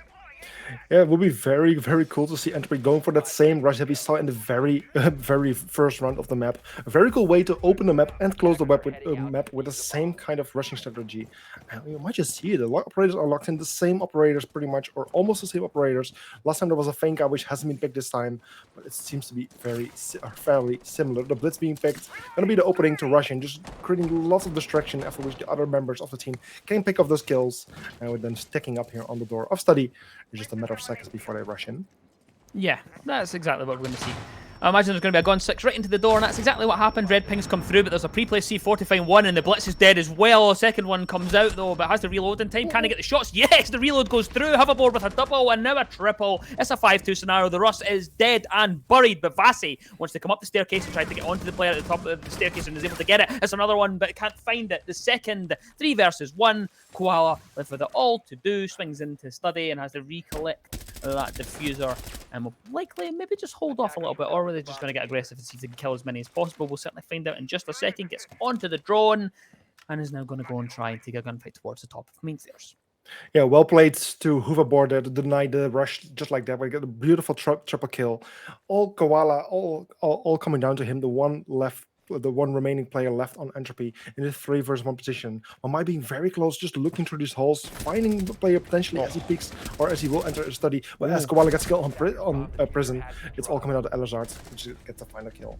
And it's a round win then for Minions, putting things on 7-7. Map point for either team. Full OT, of course, in the first map. And Villa 7-7, we're going to be going all the way to 15 rounds, and it's been an interesting one, of course. I would have liked to have seen a slightly different type of rush, maybe not the same rush again. Maybe that was not the greatest idea. They kind of, tried to go for the same blitz rush. Maybe an Amaru rush would have been nicer, maybe. Yeah, I'm just thinking the same thing. Yeah, it's unfortunate. I think both of those rounds, really, there was a couple of mistakes made on either side. The round before that, on the attack for Minions, I was just watching the back a minute ago that the Ace was about a second and a half away from the diffuser going down, and they came off of it to try and take a gunfight from no one. They were completely safe to continue it, and it was just a strange decision. A couple of strange decisions in the last 2 rounds. Maybe it's just the pressure of the moment getting to both the teams, but it doesn't really matter. It doesn't really matter in terms of all 14 rounds before this, because it just comes down to 1 round, and of all the sites to go to, Entropy are in Kitchen, Max. Yeah, Kitchen, one of those bomb sites that the opponent team might not expect. Of course, like picking odd sides isn't as strong as it used to be like a few seasons back in Siege when there wasn't any attacker repick or anything. So even though the attackers might now have spotted it out, they will be able to just change the operators to whatever they'd like to. However, this time we don't see the Fuse, which we have seen both of the times that that Minions was attacking the bomb site, and Fuse was quite successful, even getting a kill at one point, something you don't see too often. But yeah, Entropy going for this defense. I think they only won it once or so. Yeah, well, they played it twice and lost it twice. So even lost it twice. Yeah, it's a bit of a choice, strange one, especially considering that Trophy would be open and they have had a successful time on Trophy. But maybe they just want to try and catch them out, like you mentioned. Maybe they're just trying to play something different. But it looks so they are going to play for quite a heavy hold in Master, which they haven't done the last few times that they've defended this. They do have UK on the Frost with the shield on the bed, and it's not something we've seen quite often, and we've certainly not seen it inside this match. And as we'll see if it does pay dividends moving into the late stages of this. But a minute is already gone, so pretty successful so far. The last time Minions were able to take Master with relative ease. This time it seems as though Entropy have been wise to it, and they're going to try and hold on as long as possible. Gun 6 is wasted, so not ideal scenario for them so far for Minions. Yeah, so far not much happening. I don't think a single attacker has been made his way inside of the building, and meanwhile hoverboard actually losing the first attacker to lose his life from below. The same verticality that we've seen before. It's Koala taking out the buck from below. Usually the buck wants the one who makes the verticals, but that gets taken out the same way. And as Yuki gets a kill on Prison, and Vesi with a kill on Elazar, and Anti with a kill on Alex. Things are just falling apart for the attacking team. Bad for the kill on Yuki, leaving the sledge all alone in his 1 versus 4 as he gets another one on Anti. But then Hachi getting that final kill for Team Entropy, winning the round, winning the map with a 7-8 score. Well, that was certainly different. Certainly a little bit different on that last one, but they did it. They won it out. Entropy take their own map pick, so we'll certainly get a test for Minions is mental going into the second map, and we'll find out in just a second. Of course, look at the kills though. 19 kills for Elazar. Insane performance. That's an insane amount of kills, getting very close to like record-breaking numbers. I don't think it's an actual record. I think we have gone above the 20 previously in this season, but still getting very close, and a beautiful performance there. But yeah, that's the first map, 7-8, going to Entropy. It was Entropy's pick, and it just barely, but they won it, and that's the thing that matters. So 7-8 score, a beautiful win. Yeah, it was a strange map. It was a strange way that, especially the last 3 rounds were definitely a bit of a strange one. It was like the 2 rounds prior to the last one, there was a couple of mistakes made. It was both teams kind of played a little bit uncharacteristic for the rest of that map.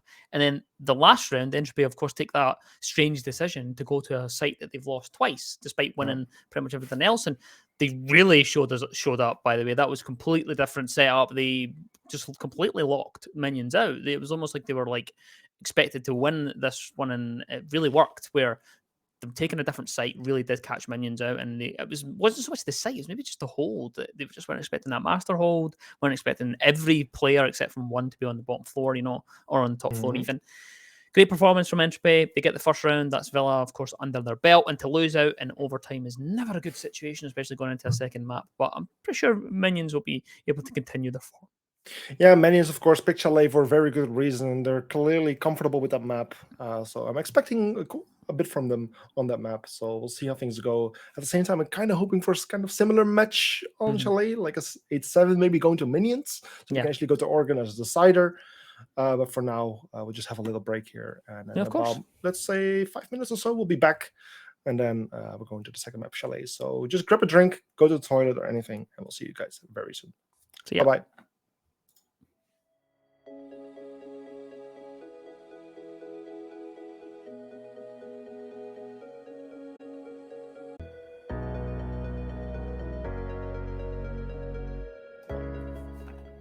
Welcome back, everyone. It's still me, Bosamux, and Chamberine, and we're back here for the second map for today, which is going to be Chalet. It's Entropy versus Minions today, or actually the other way around, Minions versus Entropy, after which we just saw the first map being played, a Villa, where it was a 7-8 win for Entropy.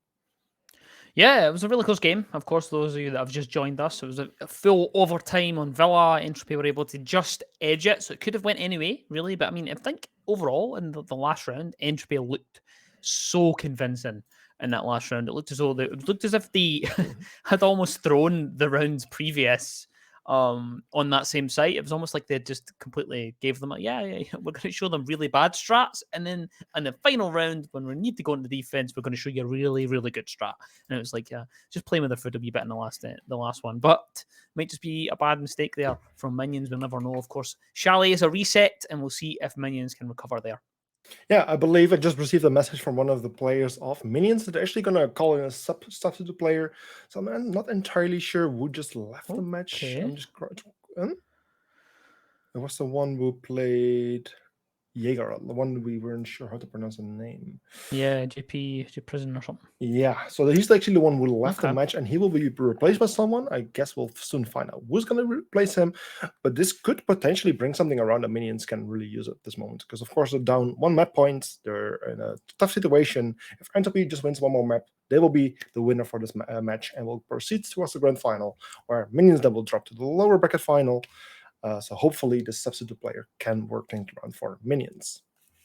Yeah, definitely a choice, of course, to bring in someone differently, and it's maybe just the way that it's been. Maybe they just weren't performing, or maybe they didn't have someone available. But they're going to change things up. They do have quite a deep roster, deeper than what some other teams have. So we'll see if it plays out. We'll see if it is successful, and we'll see if they can get a good result from it. But they do need something. Then again, they didn't play badly. Of course, they got it all the way towards overtime. So it's definitely a choice to change someone out, especially after coming so close in that last map. So, maybe they've identified something that is a really big issue and they've had to change things. Or again, could just be that someone's not available or whatnot. Yeah. It's all just speculation. We'll certainly find out in the next kind of 45 minutes when we get into this map. Yeah, it's something we don't see too many times, like actually substitute players getting brought in throughout the match. Of course, it's only something we can see throughout BO3s, throughout the playoffs, as the group stage were played in BO1 format. So substitutes were not an option back then. But for now, it's actually something that we haven't seen too many times. And also something that I don't really see that much anymore is tactical timeouts. was quickly thinking about it. Yeah, no one really makes use of them. Which is always great. Excuse me, which is always quite surprising. A lot of people don't really bring them in, and yeah, they do have something off. We do have someone coming in from their roster as well. Just had confirmation. It will be Brisk. They'll be coming in, so it is someone off their roster that I think he's played a couple games. So it's not like it's not like an e-sub. It's not like a someone. It's not completely. It's someone that they're used to, someone that they know. So it shouldn't be too much of a change, I don't think. No, it certainly shouldn't be. And as it's about time to start this match, let's just quickly jump into this second map for today. Chalet, the second map for today, picked by Minions. And as I'm quickly checking, Minions starting on the attack, and it'll be Entropy starting on the defense. So let's just jump into this map and let's see how it will go. Yeah, Chalet. It's always fun to watch. It's always fun to watch. It's never never a letdown in terms of the way it plays. It is very default for people to bring it, and it's just because you can play either way. It kind of plays like Oregon, where people can play. You can win either side from either side, either attacking or defending. It's pretty balanced in terms of the win-loss rate. It's not too crazy in terms of difference, and that is generally why you'll see these kind of maps brought most of the time in these kind of competitions. It's surprising to see it still having such a big pick rate in the actual playoffs, but it is what it is. Of course, like I say, it is balanced. It is really balanced, so people don't really want to risk too much. But we'll see. I want to start seeing people take some maps that are a little bit off meta and whatnot. But speaking of off meta, also is banned away, and this is pretty much the only map that she gets banned on, to be honest, for that outside part in terms of the garage at least.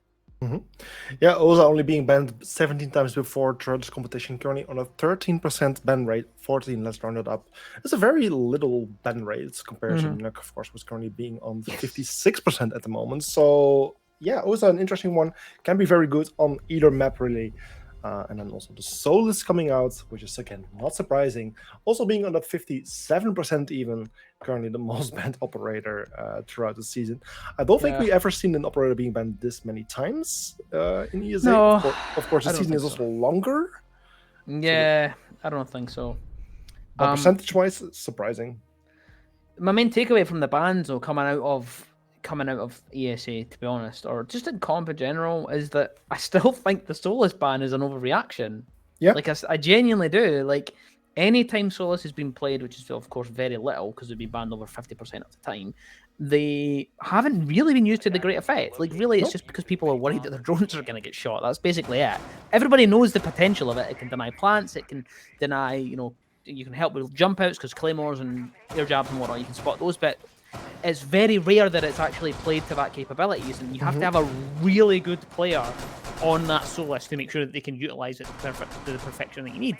So I think at the minute, I think it's almost a wasted ban unless you know that someone that's specifically going to be really good at it. I'd like to see slightly different bans. Maybe one of the operators has a 1.5, which we know that people are using as a crutch at the minute. So that would, I think, would maybe be more impactful than just banning away the Solus every single time just because you have. Even the Valk as well, it's the same one. Again, it's just a kind of a lean-on ban, a kind of crutch ban almost. Like, I don't really see it really making that big an impact because people won't really use it to its full effect anyway. And again, if you've seen IQ played a lot today as well from Minions, so I don't know. Just with the ban, when it comes to the bans, I'm getting very heated when it comes to the bans, and I just feel like they're almost kind of pointless at this kind of stage of the kind of meta and whatnot. But what isn't pointless is the map control that Hoverboard has already taken so quickly towards that jungle side in the 45-degree doorway and towards fireplace, and has some feet holes to spot any player that could be just passing through inside of kitchen and meeting. Yeah, Yuki was just quickly passing by, but just too briefly for any opportunity for Hoverboard to really do something. And in the end, it's just his patience is running out, and he decides to relocate himself back towards the library stairs, making his way up. And there's the one guy waiting for him, doing a bit of damage. Actually, just one guy just walking there, just doing a bit of damage there on Hoverboard, not getting a kill. At least about 25% damage done there. Let's make it 30, which is at least a nice bit of. At least will help the attacking team a little bit there, defending team, excuse me. Meanwhile, also Termite has been busy, has opened up the office wall, is now also opening the dining wall. Gets damaged quite a bit there by the smoke canister, at least I thought he would be getting damaged, but in the end somehow he managed to escape it. At least has both walls open to make it very difficult for the defending team to either play upstairs or downstairs, and make it very difficult to defend the bomb side. Yeah, sending out the smoke babes relatively early. Does a little bit of damage, but not enough to really do anything of consequence, and doesn't deny the wall being opened up. So it was just a little bit too late here. 5-4 on the player count here as Elazar was able to continue their form from the first map and finds the life of Yuki. If you want to find anyone, it would be Yuki, who had a great map the last time. Hasi finds hoverboard and evens up the odds. It's 4 versus 4. There's still players of the defense lurking above and spots ahead there. Brisk does see the Frost there, who's now prone and can't quite land the shots Hasi has dealt with, and that is the top floor presence just killed off there, but there is still one player lurking towards that solar side. Elazar takes a little bit more damage just to pop out to send the nade, but is still alive and kicking. NT with another one. It's Alex this time to fall. It's a 3 versus 3 scenario, and the attacking side just do not look great for the HB at the moment. No, certainly not. And also the fact that the Thatcher still just holding the flank from upstairs, it just doesn't, it kind of shows that the attacking team is not fully aware of the position of the defending players, especially Koala and Vessi either getting kill on 2 more attackers. It's all coming out of Bev, who is probably still playing upstairs at this moment. Could potentially surprise someone from above, as he's currently playing on the hatch, and in the end finds NT, takes him out. That's 1 less defender, but still a 1 versus 2 situation where Vessi being damaged quite a bit, but Koala still being full HP. Yep, try to take a gunfight here and just peppering some shots in there. Can't quite land them as yet, and I think though that Entropy are just going to play for time here. Of course, 11 seconds on the clock, has to recover the diffuser, and we'll have to just stick the plant at somewhere inside of that room there. I think they will hear the drop. Surely they have the sound cue that the plant is going down. Does drop the hatch there, doesn't know where the diffuser's going down though. But Koala is able to get the kill. Does eventually become alert to the fact that the diffuser's in the corner to the left, spots the head, gets the kill, Beb's dealt with, and that's the first round on the board for the defender side of Entropy. Yeah, I must say those bushes are providing quite a bit of camouflage there for the Thatcher going for the plants. Was surprised that he managed to stay alive for so long, but in the end, luckily, the defenders managed to find him and take him out. But yeah, that's again an opening round going to Entropy. Of course, they picked the side in this case. They picked to start as the defenders on this map, which is picked by minions. So not too surprisingly for them to win these rounds. But at the same time, it's really minions that really needs to start working things to make things come around, to start winning some rounds. Because if they don't, then this map is going to go down quite ugly for them. And it will not help them to win this match today. Yeah, the thing is they were punished for this on Villa a few times, where they've just struggled to really break down any holds that Entropy have put in. Entropy held on to that top floor the entire round there. The full round they held on to it. It wasn't until the very, very dying 30 seconds when everybody would fall back to site that they actually gave it up. And they gave away that thing. They did kill off the Frost, who was in a little bit of a strange position, but it is what it is. But they just didn't really pay any mind to taking that vertical play, and that's really what punished them in the end. And Entropy were just comfortable. It did get down a little to a kind of hairier situation in a couple of scenarios. It was a 3-3 situation, but Entropy closed it out. They were in a much better position because of that early kind of I guess mistake, I think, from the attacking side, who just didn't want to take any of the vertical play, and I think that's where Entropy punished them. We'll see if they can do a better job this time. They will have to try and take Library, of course. If they don't take Library, it'd be very difficult for them to win it out, and Hasi is on the top floor, and of course, just as I mentioned, that Fassi on the other side is able to find Bev on the bottom floor, trying to just sneak in through Garage. Didn't quite get as far as they wanted, and is dropped off and killed, and that's essentially a freebie, and 2 nades dealt with early on inside the round. 2 minutes gone, or sorry, a minute gone, 2 minutes left, as Vasi is able to get himself that first kill. Yeah, meanwhile, the other attackers are just trying to find a way to enter the building. Like, they haven't really made any proper entry. They're just kind of focusing on library, blue hallway, or like library hallway. Just get some control from there and hopefully eventually make an entry. There's not too much defensive setup on the top floor. Like, there is a mirror window, and there's actually 2 players. The first just playing back there in office. But there's not too much defense here on the side of library. But just Hachi playing here makes it extremely difficult to hop in. As Hoverboard just hops in, no one really being able to actually go for a refrag. Things lives are just being wasted here on the attacking side. Currently 3 versus 5 with the Jaeger still playing here. Nades are being thrown but not fully connecting. And he might just get a second note. Alex the kill on Hachi. Finally the Jaeger taken off the board, but at what cost? 2 men down and a lot of HP lost there on the side of Alex. Yes, and the time as well. A minute and a half gone as well here, but Vasi almost gets clipped out of the round there, just making a slight mistake there, not realising how much control Alex has actually already established with that angle towards the top of the staircase. And Brisk now just moving towards that office balcony side of things and trying to put another angle of push to try and weed out the players that are at the top of that mezzanine staircase. I think they've actually dropped back now, and Alex is still just seems to think there's going to be someone coming in from that top kind of library staircase kind of area and whatnot. I don't think it's really going to happen. I don't think they're going to overpeak. This is the way that Entropy play. They just don't really feed in to the aggression.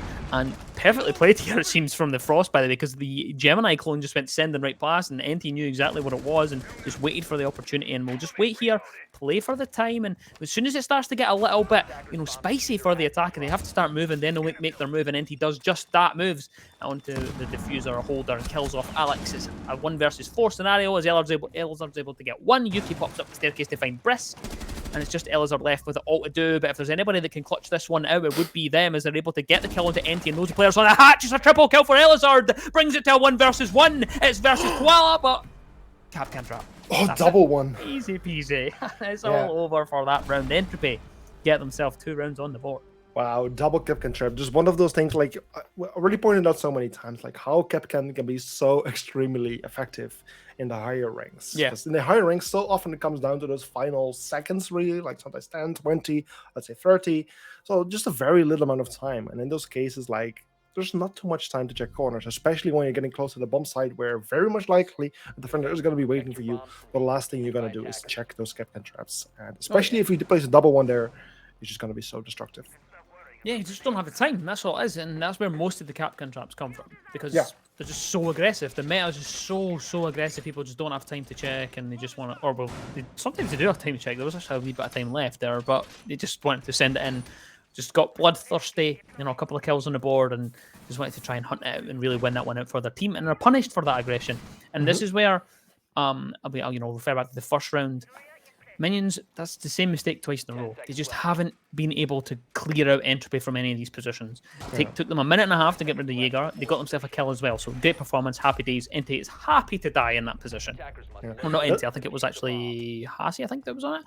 The Jaeger's moved hands this time. It's into NT's hands this time for the bottom 4 defense. We'll see if they can put up a good performance for this defense and try and go 3 for 3 on Chalet. Does it surprise you if I tell you that Capcan only has been banned 4 times in total?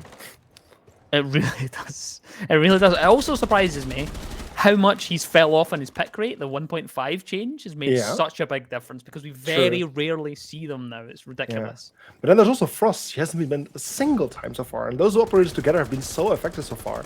So it actually surprises me that the ban rate is so low, really. Yeah, it really is. And, speaking of operators, Buck is the first one to fall. Hoverboard is dropped off, courtesy of NT on the Jaeger, who just popped up that staircase and got himself a kill, and Hasi with another one. Elazar dropped off, and that's exactly who you want to collect early on. You want to be getting rid of the fraggers, and it looks as though this could be another round in favour of Entropy, as they're just so much better on Chalet so far. They just seem to be in these right positions at the right time, and really playing with this playing with the map control and using it to its full potential, and making sure they have everybody in the right positions. And Yuki with quite a bit of an extension out towards the kitchen side of things, and it looks as though Brisk and Co are aware of that, and they came down to maybe go and push it, but they're not going to do that. They're going to go straight to site. They're going to try and bypass the roam, and Bev is the one to drop the hatchet towards Connector, sees a player towards blind side and gets the kill. It's Vasi to fall. It's a 3 versus 3 situation, as Koala is downed, but not out of the situation as of yet, and surely will be eventually dealt with. Head is spotted across the top of that case, I guess, if you want to call it that. It's Alex's head taken off. Brisk is able to get NT, and Koala's down still. Yuki's down and able to get recovered here, and somehow that sledge is not dead. Bev just takes so many bullets and is still alive. That's the thing. When you change operators to being 3 armor, they just seem to be a sponge for as much as possible. But it's technically a 1 versus 1 scenario, and they're not quite aware of the fact that where the player is there. Hasi spots out where Brisk is and goes to try and swing through and can't quite land the shots, and now there is a control established inside of Wine for Brisk, who doesn't have any chance to really go for the diffuser as of yet, and is just going to try and get in the face of Hasi. But surely he's going to be aware of this. Goes for the swing out, though. Here's the player, doesn't land it. Brisk with a 1v1 comes out on top, and that's the first round on the board for Minions. Such a smart call of Minions to just go for the hedge drop there. Like, it's something that was kind of like a guess, I would say. Like, it's not guaranteed to go right, but in the end, they just managed to make such a good entry onto the bomb site, just getting 2 kills from the Sledge, I believe it was, and some follow-ups from also the Yana, I believe, descending the stairs, and just waiting for those defenders to just fall back. In the end, the defenders didn't make a very good attempts. Also, the revive, just such a good one, like how that increased the chances on the defenders, but in the end, the attackers managed to fight back. and just bring things to their favor. So finally, indeed, the first point there for Minions, putting the score on 1-2, but still Entropy in the lead here, going for their 4th defensive round. Yeah, I'm glad they've got it. I'm glad they've got that round on their belt, because I was getting a little bit concerned, not gonna lie. I was getting a little bit concerned. The first 2 rounds were just pretty dominant from Entropy. That 3rd round there looked like a dominant start, but like you mentioned, it was a great call from Minions to go, you know what, let's just give up on their own clear. Who cares, whatever, we're just going to go straight to the site and really bring the aggression where we want to put the aggression, and that's exactly what they did. They won it out, and it's gave them a lifeline inside this one, and the reason I was using the term lifeline is because of just how strong Entropy have looked so far. I'm hoping that can really wake Minions up, and then we can at least start to get a series on our hands here. Yeah, is it just another attacking round for Minions? They finally got a first round win on the attack, and hopefully this leads to more success on their attack, as they have been struggling so far. It's a mob set that we have seen before. Last time they didn't do too well, but things are starting out well for the Ashe this time, finding the Wamai just very early on, as he just is running back towards the piano area. And it's just a very nice early pick. Wamai, of course, not really. You don't like to lose early on, as his gadget recharges over time or gets more utility over time. And that's just a very unfortunate one. The only catcher operator as well. Yeah, not ideal, but it is what it is, and this is what complimented both teams on the last map. They both played their own styles, and for the first 3 rounds of this map, we have not seen the style from Minions. That's not been theirs. We've seen it in the latter stages of that 3rd round there, and we're now seeing it inside this one here. But UK says no. Of course, the Alda's there, and it finds the head of Hoverboard, who also at the same time found Vase. Now the scoreboard is now evened up 3-3. Haas is able to find Bev. And now things just start to lull up a little bit, as of course we had quite a bit of action inside that first minute, as the Thermite of Alex is going to try and open up the wall here, but Yuki has to try and burn 2 impact nades, and both of them are going to miss. That's a missed opportunity there for Yuki, who can't deny the wall being opened up. It will indeed have a gaping hole in it, and it's not ideal for them, as Hassie's able to get Brisk, who was caught inside the Frost Trap, and a minute and a half left on the board, but through the drone hole comes the bullets from the G36 of Elizard, and into the feet of Koala. That's a death on the board for them, and now it's a 2 versus 2 scenario. The 2 versus 2, as Alex is getting injured there by the Frost. Frost getting the 3rd kill for this round, leaving Elizard left here as the only remaining attacker in this 1 versus 2 position. Does find the head of Frost any second, but no, it's Frost finding the kill on Elizard, taking out the final attacking player of Team Minions and Entropy, after losing 1 round on defense, reclaiming the wins and putting the score on 1-3. Yeah, bit of a funny one, and this is what I'm saying about styles and whatnot, and kind of the way they play. As Minions just really aren't being allowed to play the way they want to play. That's to bring the aggression. That's to overpeak things, to swing things, and really get in the faces of the defenders. Hoverboard brought that early on with a kill into the Wamai, and just after that, he stalled. They just couldn't really react to it. Hoverboard then gave up the position. Takes kills off the Wamai, but then doesn't immediately react to it and go straight forward with the momentum towards piano side. Instead, actually gives it up, and again, just leaves him with that top floor control, which is a puzzling choice for me. It's just a bit of a strange way to play it. They haven't really bothered with the top floor attack really that much, and I just want to see Minions just playing a bit looser, and it's almost like they're a little bit scared to take a gunfight with Entropy. And what I really think that Minions is trying to do here is try to just at least get this wall open off to just kind of deny the defenders from playing there. Once this wall is open, one attacker can hold his line of sight, deny anyone from playing there, and then they can try to go inside the box and put pressure there as well. It's something that I believe it was Villains versus Nightwolf last week when me and Poople were casting. We did see the exact same thing, and then back then it was really, really effective from Nightwolf. I believe it was Nightwolf. But it's just puzzling, I think. Yeah, this time it just clearly not working. Yeah. It's just strange. I mean, Hasse held on to that top floor until the last minute, and no one even tried to take it. Together, it's just a bit of a strange way to kind of do it. I'm hoping that we can see something a little bit better from Minions going into this round. Of course, Baron Gaming is now the defense where we are. And they do have, of course, that top floor hold with the Mira, Koala's on that, and Vase.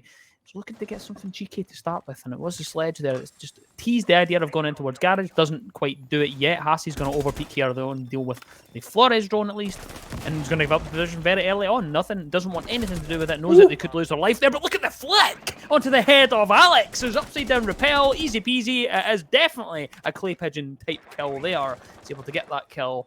And now we're in a 4 versus 5 scenario, but Koala has taken all the way down to about 5 HP, and this Frost of NT is just been a pain in the side toward that office area as Briskin moves up to the double window and trying to pre-fire anyone inside of sight.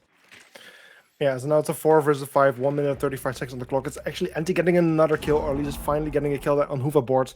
That's the Yana taken care of. Twitch also still playing here on those windows. Unfortunately, not getting any damage there on Anti, but as the Hachi gets a kill on Bev, it's another attacker losing his life where Blame gets a kill on Hachi. It's a 2 versus 4 situation. Elazard and Blame, the 2 remaining attackers, the Twitch and the Force, the 2 drone operators, or at least 2 of the drone operators that are available. Of course, also Brava.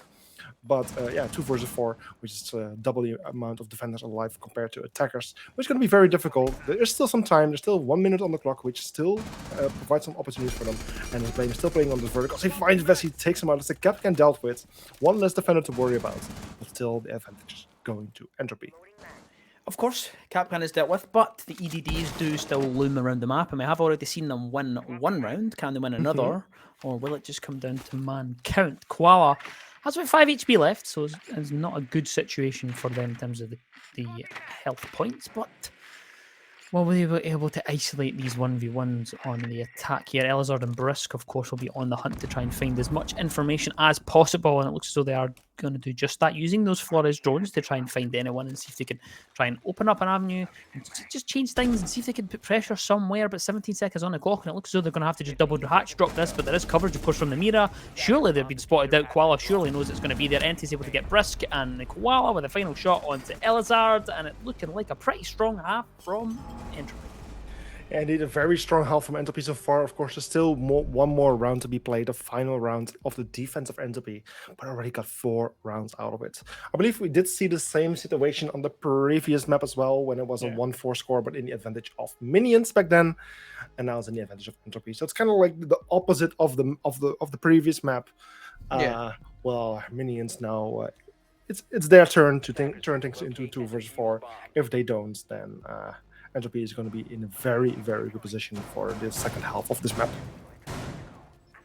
Yeah, it's a tricky situation for Minions. Of course, we're going to be going into the defense after this round. Excuse me, losing my voice a little bit there.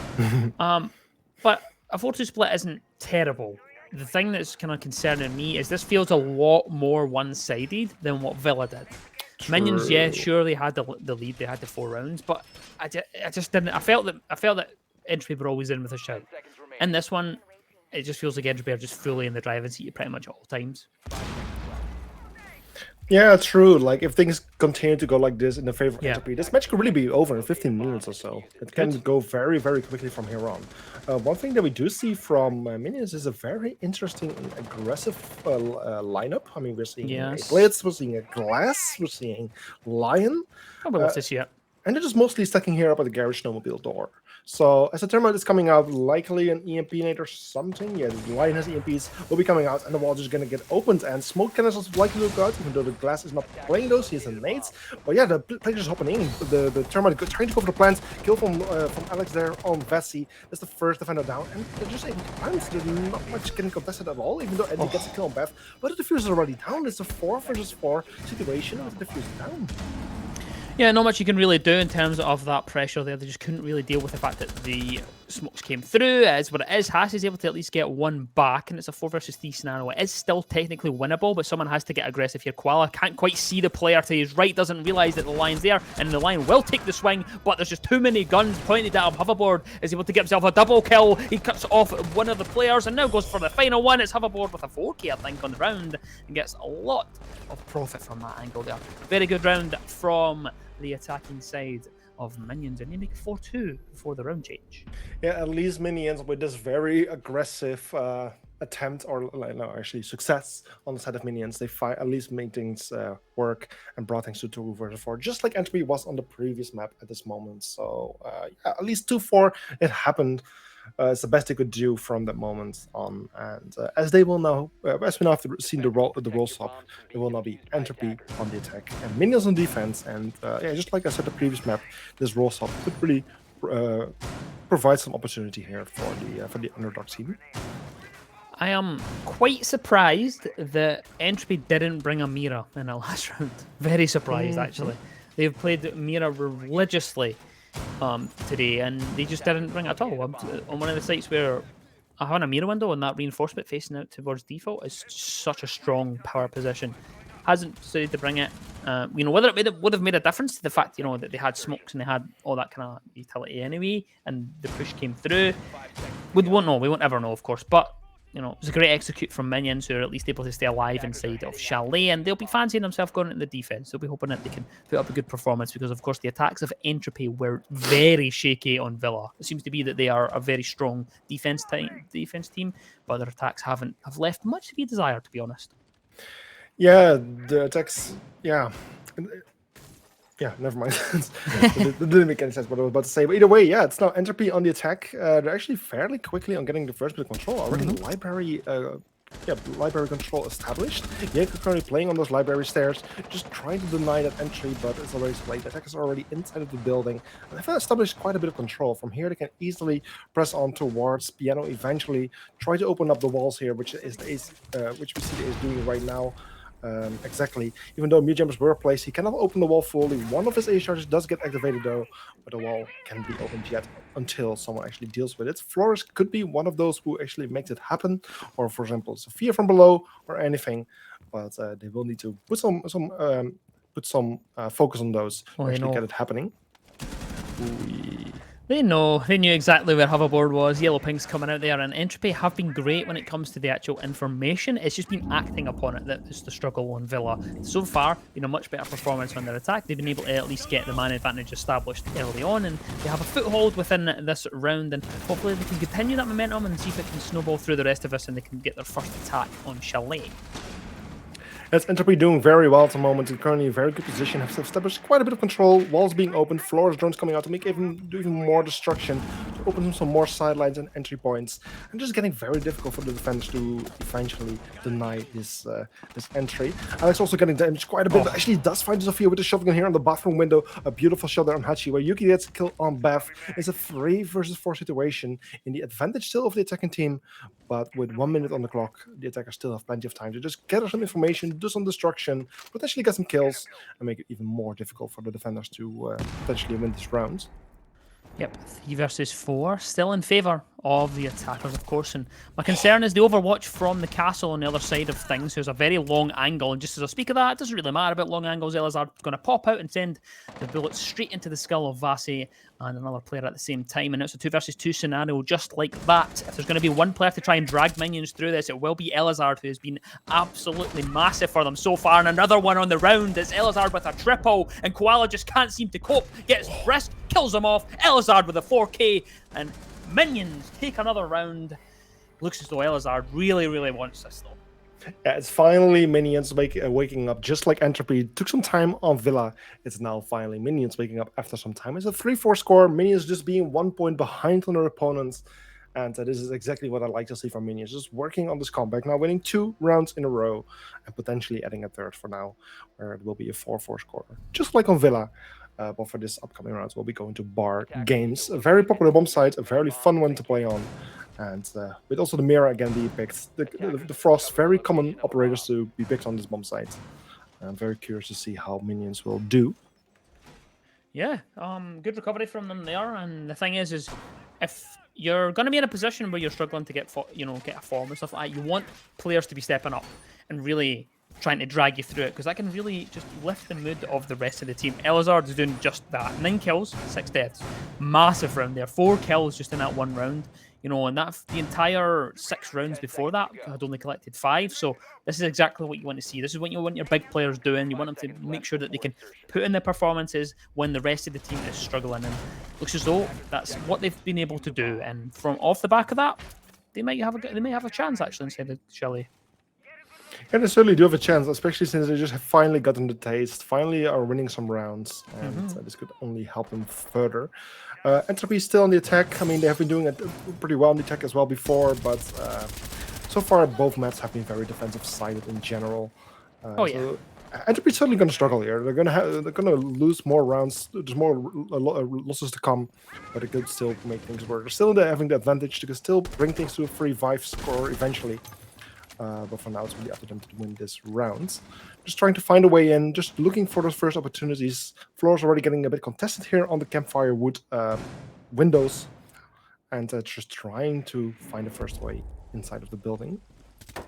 Yeah, I mean, their attack was good the last time. It got them in a really good position there, but Elazar was just better. Didn't really matter, you know, didn't matter how good they cleared, how many people they killed off. Elazar just made sure they hit their shots, killed them off, and didn't really matter how good Entropy were on the, you know, the first kind of minute, 2 minutes of that round. And speaking of the first minute of rounds, it looks as though Yuki's going to open up the score inside of this one. He gets the kill onto Bev. That's 1 dealt with. That's a Frost killed off, and at least 1.5 dealt with. But there's still, of course, the question below, Elazard, who's lurking downstairs with the Warden. Hoverboard takes a bit of damage onto 20 HP, so not the greatest scenario for them inside of the library, but does have a shield and has plenty of position, and the teammate, of course, escaped to join them. So still down below, though, Elazard is moving around. Yuki's going to get himself a double inside of this round, and it's Alex to drop. And again, Hoverboard is still lingering above with the 5 HP, so not a great situation for them to be in, though. Isn't spotted, though, is eventually pre-fired, but somehow none of the bullets hit from Yuki. Knows there's a player behind that shield as well at the top of the blue staircase, but eventually Hoverboard is dropped. It's Enti to find it. Look who's left in a 2 versus 5 scenario. It's Elazard and Brisk. Can Elazard bring it back here for the rest of his team? Brisk is eventually killed off, and that leaves him in a 1 versus 5 scenario with a minute left on the clock, and they have to put in a performance here. 4 kills in the last round, but not any inside of this round. Vasi is able to get the kill and gets that across the board for Entropy with a flawless round. And what a response that is from them. Yeah, that might just have been the first flawless round we have seen today. I think every single round, and also the previous map, we have seen at least 1 person die on each team. Well, it might have just been the very first flawless round, but again, it's Entropy just increasing their lead. 3-5 score, something we didn't see at Villa. On Villa, at this moment, it would have been a 4-4 score. So Entropy even doing a little bit better than compared to Villa. And the fact that they just won an attacking round, that's a very good thing for them. And they've just denied the 2 rounds, or stops the 2 rounds win streak on the side of Minions. Yeah, it's been a good game from Entropy so far, and you know, a couple of rounds that they've kind of messed up a little bit, and just haven't quite found the groove with those rounds, and it's gave a chance for Minions at least. So 5-3, still well inside it, and well, you know, still have a chance to get this one. Could still go either way. Could still go all the way to the third map, even all the way to the decider, or we could be seeing this one out in two maps. Yeah, I certainly would love to see all 3 maps. I mean, it's the upper brackets final. It's one of those big matches that we will see. And the closer we get to the end, the closer the teams will be against each other, the more well-matched they will be. And the more we will see this kind of close matches. So it will be very cool to see. But at the same time, Entropy currently in the lead. And it will be a very well-deserved win if they actually manage to do so. But at the same time, Minions, they know what to do. They're down 1 map point. And all they need to do is win some rounds here, win this map, and bring things to Oregon. Certainly do, certainly do. It seems easy on paper, but can they put up the performance inside of the server is the real question, as Enti's just going to get things started towards that west main area, gets rid of the shield, and Elazar gets rid of his head. But Vasi's there immediately for the refrag, and that's exactly what you want. Elazar has remained alive for the last couple of rounds in the dying embers of each of those, and won't be inside of this round as they have now been dealt with early on. 2 minutes on the clock, 2 players gone. And now things will slow down a little bit as the attackers try to see if they can unlock this defense that has been put in front of them. Yeah, that was some might traded for the Yana. I think it's a fair trade. I think both the teams have just suffered a pretty big casualty. Yep. But at least it's still 4 versus 4 even man count. Twitch, however, entering library, just finding the first mirror window, and that's quite a big of obstacle for the attackers just taken care of. It will be much easier for them to take control of a library. Yes, there's still quite a bit of corners. There's still 2 doors where attackers can come from. Well, at least a mirror window, just facing them, just continuously getting information as long as the players playing there will no longer be able to be played on. So that's at least 1 big win for the attacking team. Ace Charge is also coming out to deal with those Azami shielding to make it even more difficult for the attackers to play upstairs here. Azami, she's just waiting. She's noticing utility is being destroyed. Koala's also being very patient and gets the kill on hoverboards. That's the Azami taken care of. And things are now 3 versus 5. This is what minions have done every time. They just want to peek things. They just want to overpeak. And this is what Entropy are very good at being patient with. They know exactly what minions are going to do. They just need to invite the pressure. And that's exactly what they did there. Look, just peppering the shots out. Koala knew the player was going to overpeak, knew exactly what they wanted to do. And that's exactly what happens. Gets the kill for free. 2 versus 4, though, as Yuki's able to find Bev.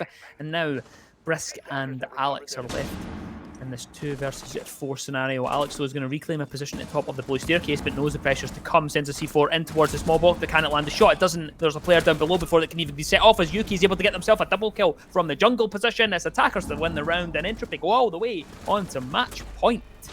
Yeah, match point for Entropy. Of course, they won the previous map, so therefore it's match point right now. Map point and match points. And you have the 3-6 score right here. Just need to win 1 more round to end this match between these 2 teams. While Minions, they have a pretty clear task ahead. They need to win 3 rounds in a row without losing a single to still bring this map to overtime and to still have a chance to win this map and to potentially bring this match to the 3rd map, which is going to be Oregon. Chances start to look a little bit slimmer right now, as Entropy is doing very well on the attackers, just like they did on the defense. And yeah, winning 3 rounds in a row is going to be quite difficult. It really is, and it's just a testament to how hard it is to actually win a map right after losing one in overtime. No one's really been able to do it. Every single time we've seen someone lose a map, the first map to overtime, they fell at that 2nd hurdle, and it's just such a test to know that you're so close to being in the driver's seat of the full series and you missed it out. And generally, that is just too much of a hurdle to actually overcome going into the 2nd one. And so far, Minions just haven't been able to recover from it. This time, of course, we're going to be heading towards Master. We're going to see if they can put in something different. They have brought along the Capcan, see if they can slow down this push from Entropy, who just seem to be so quick on their attacks so far throughout Chile, and it's been much better than what we've seen on their attacks on Villa anyway. Yeah, Entropy just being very successful on their attack so far. They're just going to look for the first way in. They need to be very careful because Capcan is playing right behind the window, but the yellow pinks are coming out. The position is known. There seems to be a drone being placed. The shots, however, do not land yet, but as the Capcan is trying to fall back, Alex gets found, gets taken out. And that's the opening kill there for Vessi. That's the first kill, the first member of Minions of the Boards, and the team who so desperately needs these round wins is really losing their first man very early on, which is not going to be helpful. 2nd swing, though, is teased out from Elazard, who just doesn't decide to take it as of yet. No, knows there's a player on the other side towards West Main, is going to swing straight out, though, and finds the skull of Hassi, and now it's a 4 versus 4 scenario, at least finds 1 back, and evens up the man count inside of round number 10. And Bev, just on the top floor, going to be chilling behind an Azami barricade and not really want to move and do too much, because right now, the quota and the idea is very clear. Just send Elazard out to kill people and see if that can stick here as Vasi gets up towards the library hallway and towards that piano. And now we're going to send in as much utility as possible to try and nade out and flash out the castle of Brisk. And now the swing's going to come from Azami, and Schuler's going to get a freebie on the player that's on their drone, but doesn't quite spot the player and pulls back. And now the air jabs are going to come through. Make sure that no one can hop out of these windows and get a little bit cheeky with it, because there's a player still lingering inside of piano. They have to try and clear that one out, Entropy. Again, 4 on the man count as we speak. And the defenders are certainly wasting a decent amount of time here on the attacking team, although the attacking team is getting very close to the bomb site. Like, they have already opened the walls, and already have established control over the library hallway. You're just getting very close to potentially get some first picks here again, or some follow picks, and to work things around. But as Bev gets a kill on Yuki, that's 1 more attacker losing his life. Hoverboard with a kill on Vessi, but Entry with a kill on Bev, and Elazard with a kill on Koala. It's all coming down to Elazard, who's currently playing in this 3 versus 1 situation. 3 members on the side of Minions, 1 on the side of Entropy. This could very much become a run for Minions, and as Hoverboard finally gets a kill there, it's 1 more round for Minions, putting the score on 4-6, potentially just extending the match just a little bit, but at least working towards a potential comeback to hopefully bring things to the 6-6.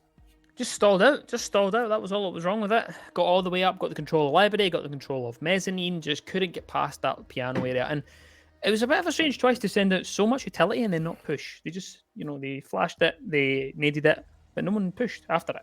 So, they knew they had a box to tick, but they just didn't quite, they put the first slash in, but didn't quite finish off the tick, really. That's really what they did. They didn't really go for it, and it just didn't really work out. It was a bit of a strange one from Entropy after having such a good start with the drone game, and it just is what it is. Stalled out on it.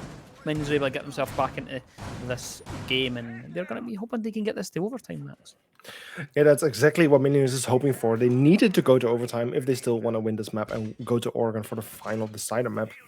So it's really important for Minions to just win at least 2 more rounds to bring it to the overtime and then win another 2 rounds. But it's still quite a big task ahead. Certainly not impossible. They have made a first step by winning this previous round. And it just needs 2 more to go to make that overtime happen.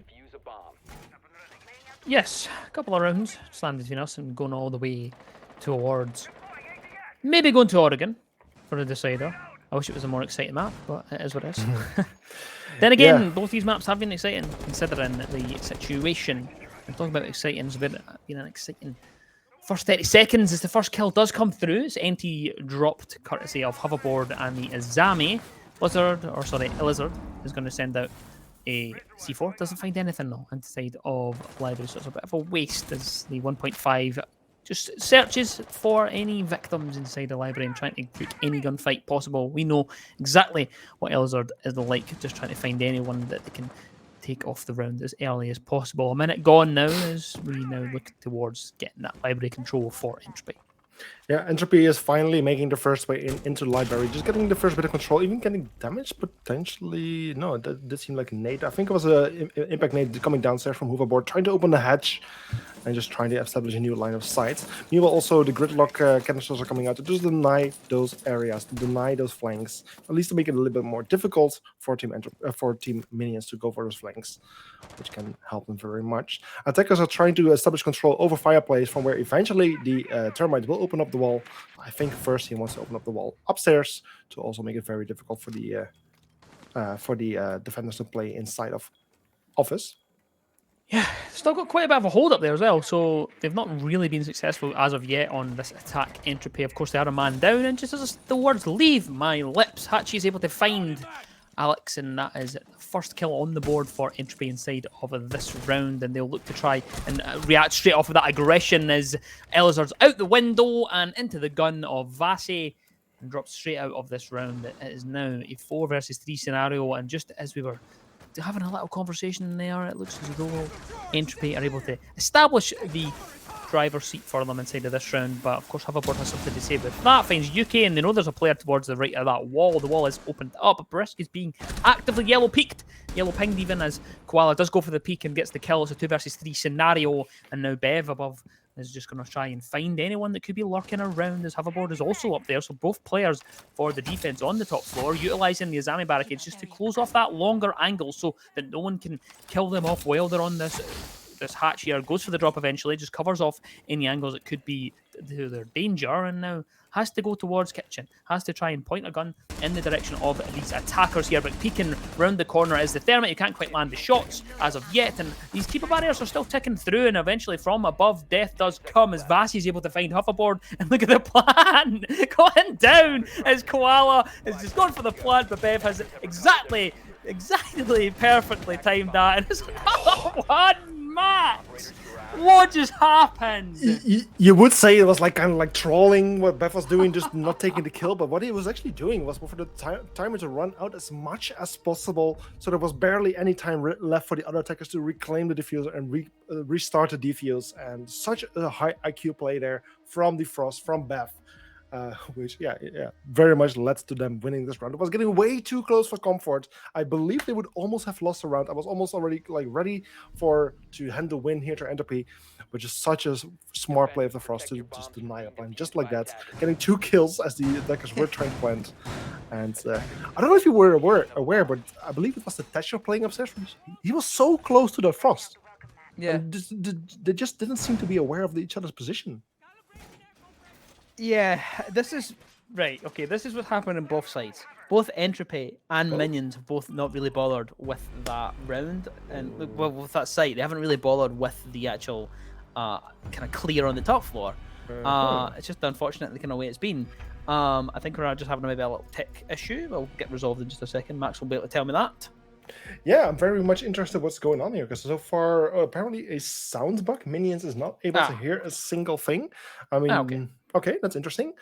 So that means that currently the score is put on 5-6. Minions being very close to still make things possible, still work things towards a comeback of a 6-6. But for now, we have some work to do. We have to reset the lobby, recreate it with a 6-6, with a 5-6 score, and then hopefully we'll be back very soon. So just quickly gotta jump here to a technical issue screen. I'll be back very soon.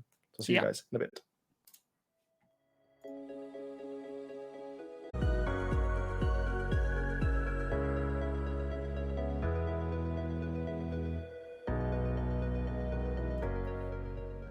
There we go. We're back. That took a little longer, but we're in round 12. To quickly give you a recap, the score is 5-6 in the advantage of Entropy. Entropy still being on the map /series points, while Minions have doing the very best to work things around. They were down to a 6-3 at one point, and have now managed to work things to a 5-6.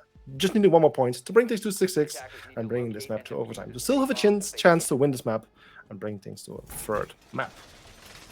Certainly do, and if the performance of the last couple of rounds is anything to go by, I think we might get us there, to be honest. Obviously, Entropy won't want that. They want to try and close it off as soon as possible. And of course, as soon, mentioning the word as soon as possible, there is an operator that pretty much encapsulates that terminology, and that is the Amaru, which of course is just going to be picked off of. So we won't get to see the Amaru, I don't think. Yeah, Amaru is one we don't see too much yet. It's one that we do tend to see in a map like Chalet, but for so far, Entropy could take the risk at this moment to just throw off their opponents. For so far, we've not seen her yet. It's still Entropy on their attack. This could very much be the last round. If Entropy wins, this map is over. We do actually see spawn peek attempt, but Hachi being very much aware of the spawn peek attempt from Huva, and that's Huva of the board. A very unfortunate loss from Minions, which is certainly not going to help them. And almost pretty interesting. I think Jacob was shooting a drone, almost hitting the player below. But yeah, that's just a pretty cool coincidence. But for now, it's a 4 versus 5 in the advantage of Entropy. Yeah, and there's a little bit of a back and forward here from Bev and the Ayana. And of course, while that's going on, just sneaking up from behind is the sledge of Hachi, who's able to get the kill. And just like that, inside a minute, it's not looking like a good start from Minions. Of course, the rehost at a terrible time for them when you know they had quite a bit of momentum. Unfortunately, so far hasn't worked out for them. But the all-important player is still alive, Elazard, who has been absolutely crucial for Minions so far. NT knows exactly where he is inside a piano, and it looks as though they're going to try and take a gunfight here. Spots a player towards the top of the blue staircase as well. It is Alex who is killed off. Hachi finds that one. And now it's a 2 versus 5 scenario. Elazard and Brisk left with the ult to do. Brisk, of course, the substitution between maps here. The player that's came in with an attempt to try and fix things and do things differently and see if they can come up with a solution here. And is that a drone or not? I'm not quite sure. They've not really decided if that's a Gemini clone or not here. It's just under the pressure. Both of them are together inside of this E-box and towards that kind of balcony area as well. Of course, Ace takes a lot of damage and is down but not out, Max.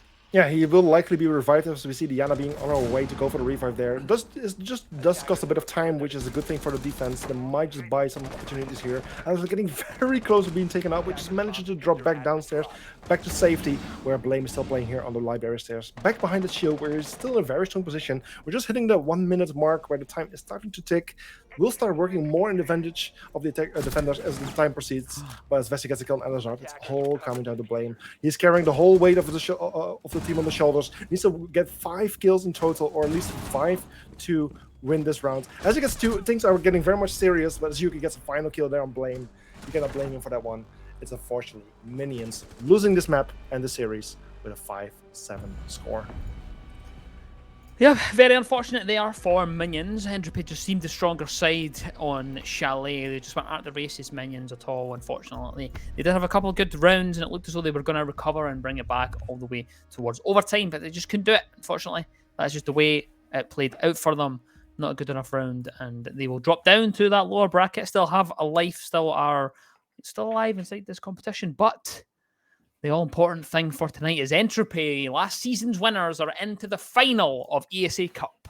Yes, they are the first team to qualify for these finals, which will, of course, take place on the 14th of May. That's in a Sunday, about 1.5 weeks from now, almost 2 weeks from now. So they have got some time off. They have got time to prepare. They've got time to keep a close eye on their opponents to kind of see who is going to be their opponent. Watch all the streams that are still coming up. Potentially look into other statistics that can be found on Wikipedia, on other competitions. But for now, Entropy will have some time to just relax, prepare, and get ready for the big final, which is going to be played in a BO5 format.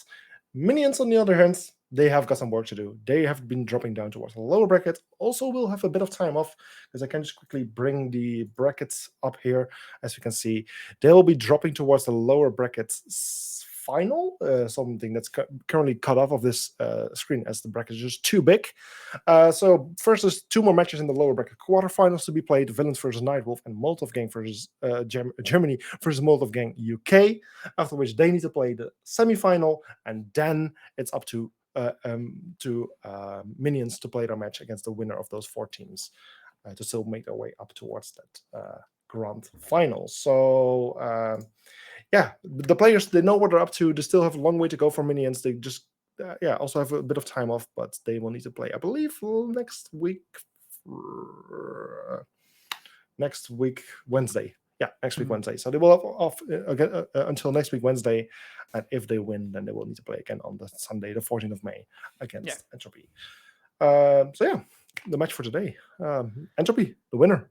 Yes, certainly are. Certainly are. They looked convincing in that second half anyway in Chile. They just looked so much better. They had a little bit of a shaky start to Villa. A couple of rounds it looked a little bit iffy, but able to win it out. It's testament to having such a deep strat book, to be honest. And they weren't afraid to show us that tonight. Of course, we will get to see more in the final, and I'm hoping that we can see something a little bit off meta, something a little bit different, but we'll certainly find out in the coming weeks. Of course, you mentioned that a couple more games before we get to that grand final, which is, of course, on the 14th of May. But before then, we've got quite a few teams still left alive in that lower bracket. Yeah, indeed. So like I said, we'll be back on Wednesday with the lower bracket. We'll be going back to the lower brackets, where we'll be Villains against Nightwolves. Villains, of course, also a team that has been doing fairly well in that upper bracket and also in the group, while Nightwolves has been, I mean, they did well for the group as well. I believe they were also number 1 in the group. No, they were 2nd in the group. They were actually in the same group as Villains. So it will be a rematch between those 2 teams, which is going to be a very interesting one to see. We did see like rematches like those before. I'm not entirely sure who those teams were again. I believe it was Black and Penta, or one of those teams. We did have a rematch during the lower brackets, but that's going to be another one of those. So there's going to be a very interesting match. It's going to be me and Pupil. And then on Friday, we will have Molotov Gang Germany versus Molotov Gang UK, which is just an MVG match. That's a very interesting one. I don't think these teams have played before against each other. At least they have been around for quite some time, so it almost seems a bit like weird if they've never played against each other. But I believe I didn't find anything. I might need to recheck that. But that's going to be a very, very interesting match on Friday. So just keep an eye on the socials to see when these matches happen, when you can find them on Twitch. But that's it for now. Yeah, of course. Of course, before we go, and with us coming to the kind of tail end of season 5, of course, that does beg the question of season 6. Down the later down the line. Of course, we don't know when that would be, but if you are interested in getting involved in terms of that, whether that's staff, whether that's adminning, whether that is talent, whether casting or production, we do have quite a lot of positions available. So if you want to get involved, if you want to join us at any point, of course we have a few spaces left as well, and kind of games coming up in this existing season. But of course, going into the new season, that's exactly what we want to hear from us. So feel free to DM me, DM anyone that's involved in the league, and if you want to get involved with that as well. And of course, my name's Chamberlain. It's Boz Max. If you want to hit us up on Twitter and whatnot, you want to keep us in the loop with what you're doing in your life, always feel free to do that. Yeah, certainly feel free to do so. We'd love to see more people on Twitter. But for now, we wish everyone a good evening. Thank everyone for watching. Thank everyone for participating and everything. And we'll see you back on Wednesday. Bye-bye.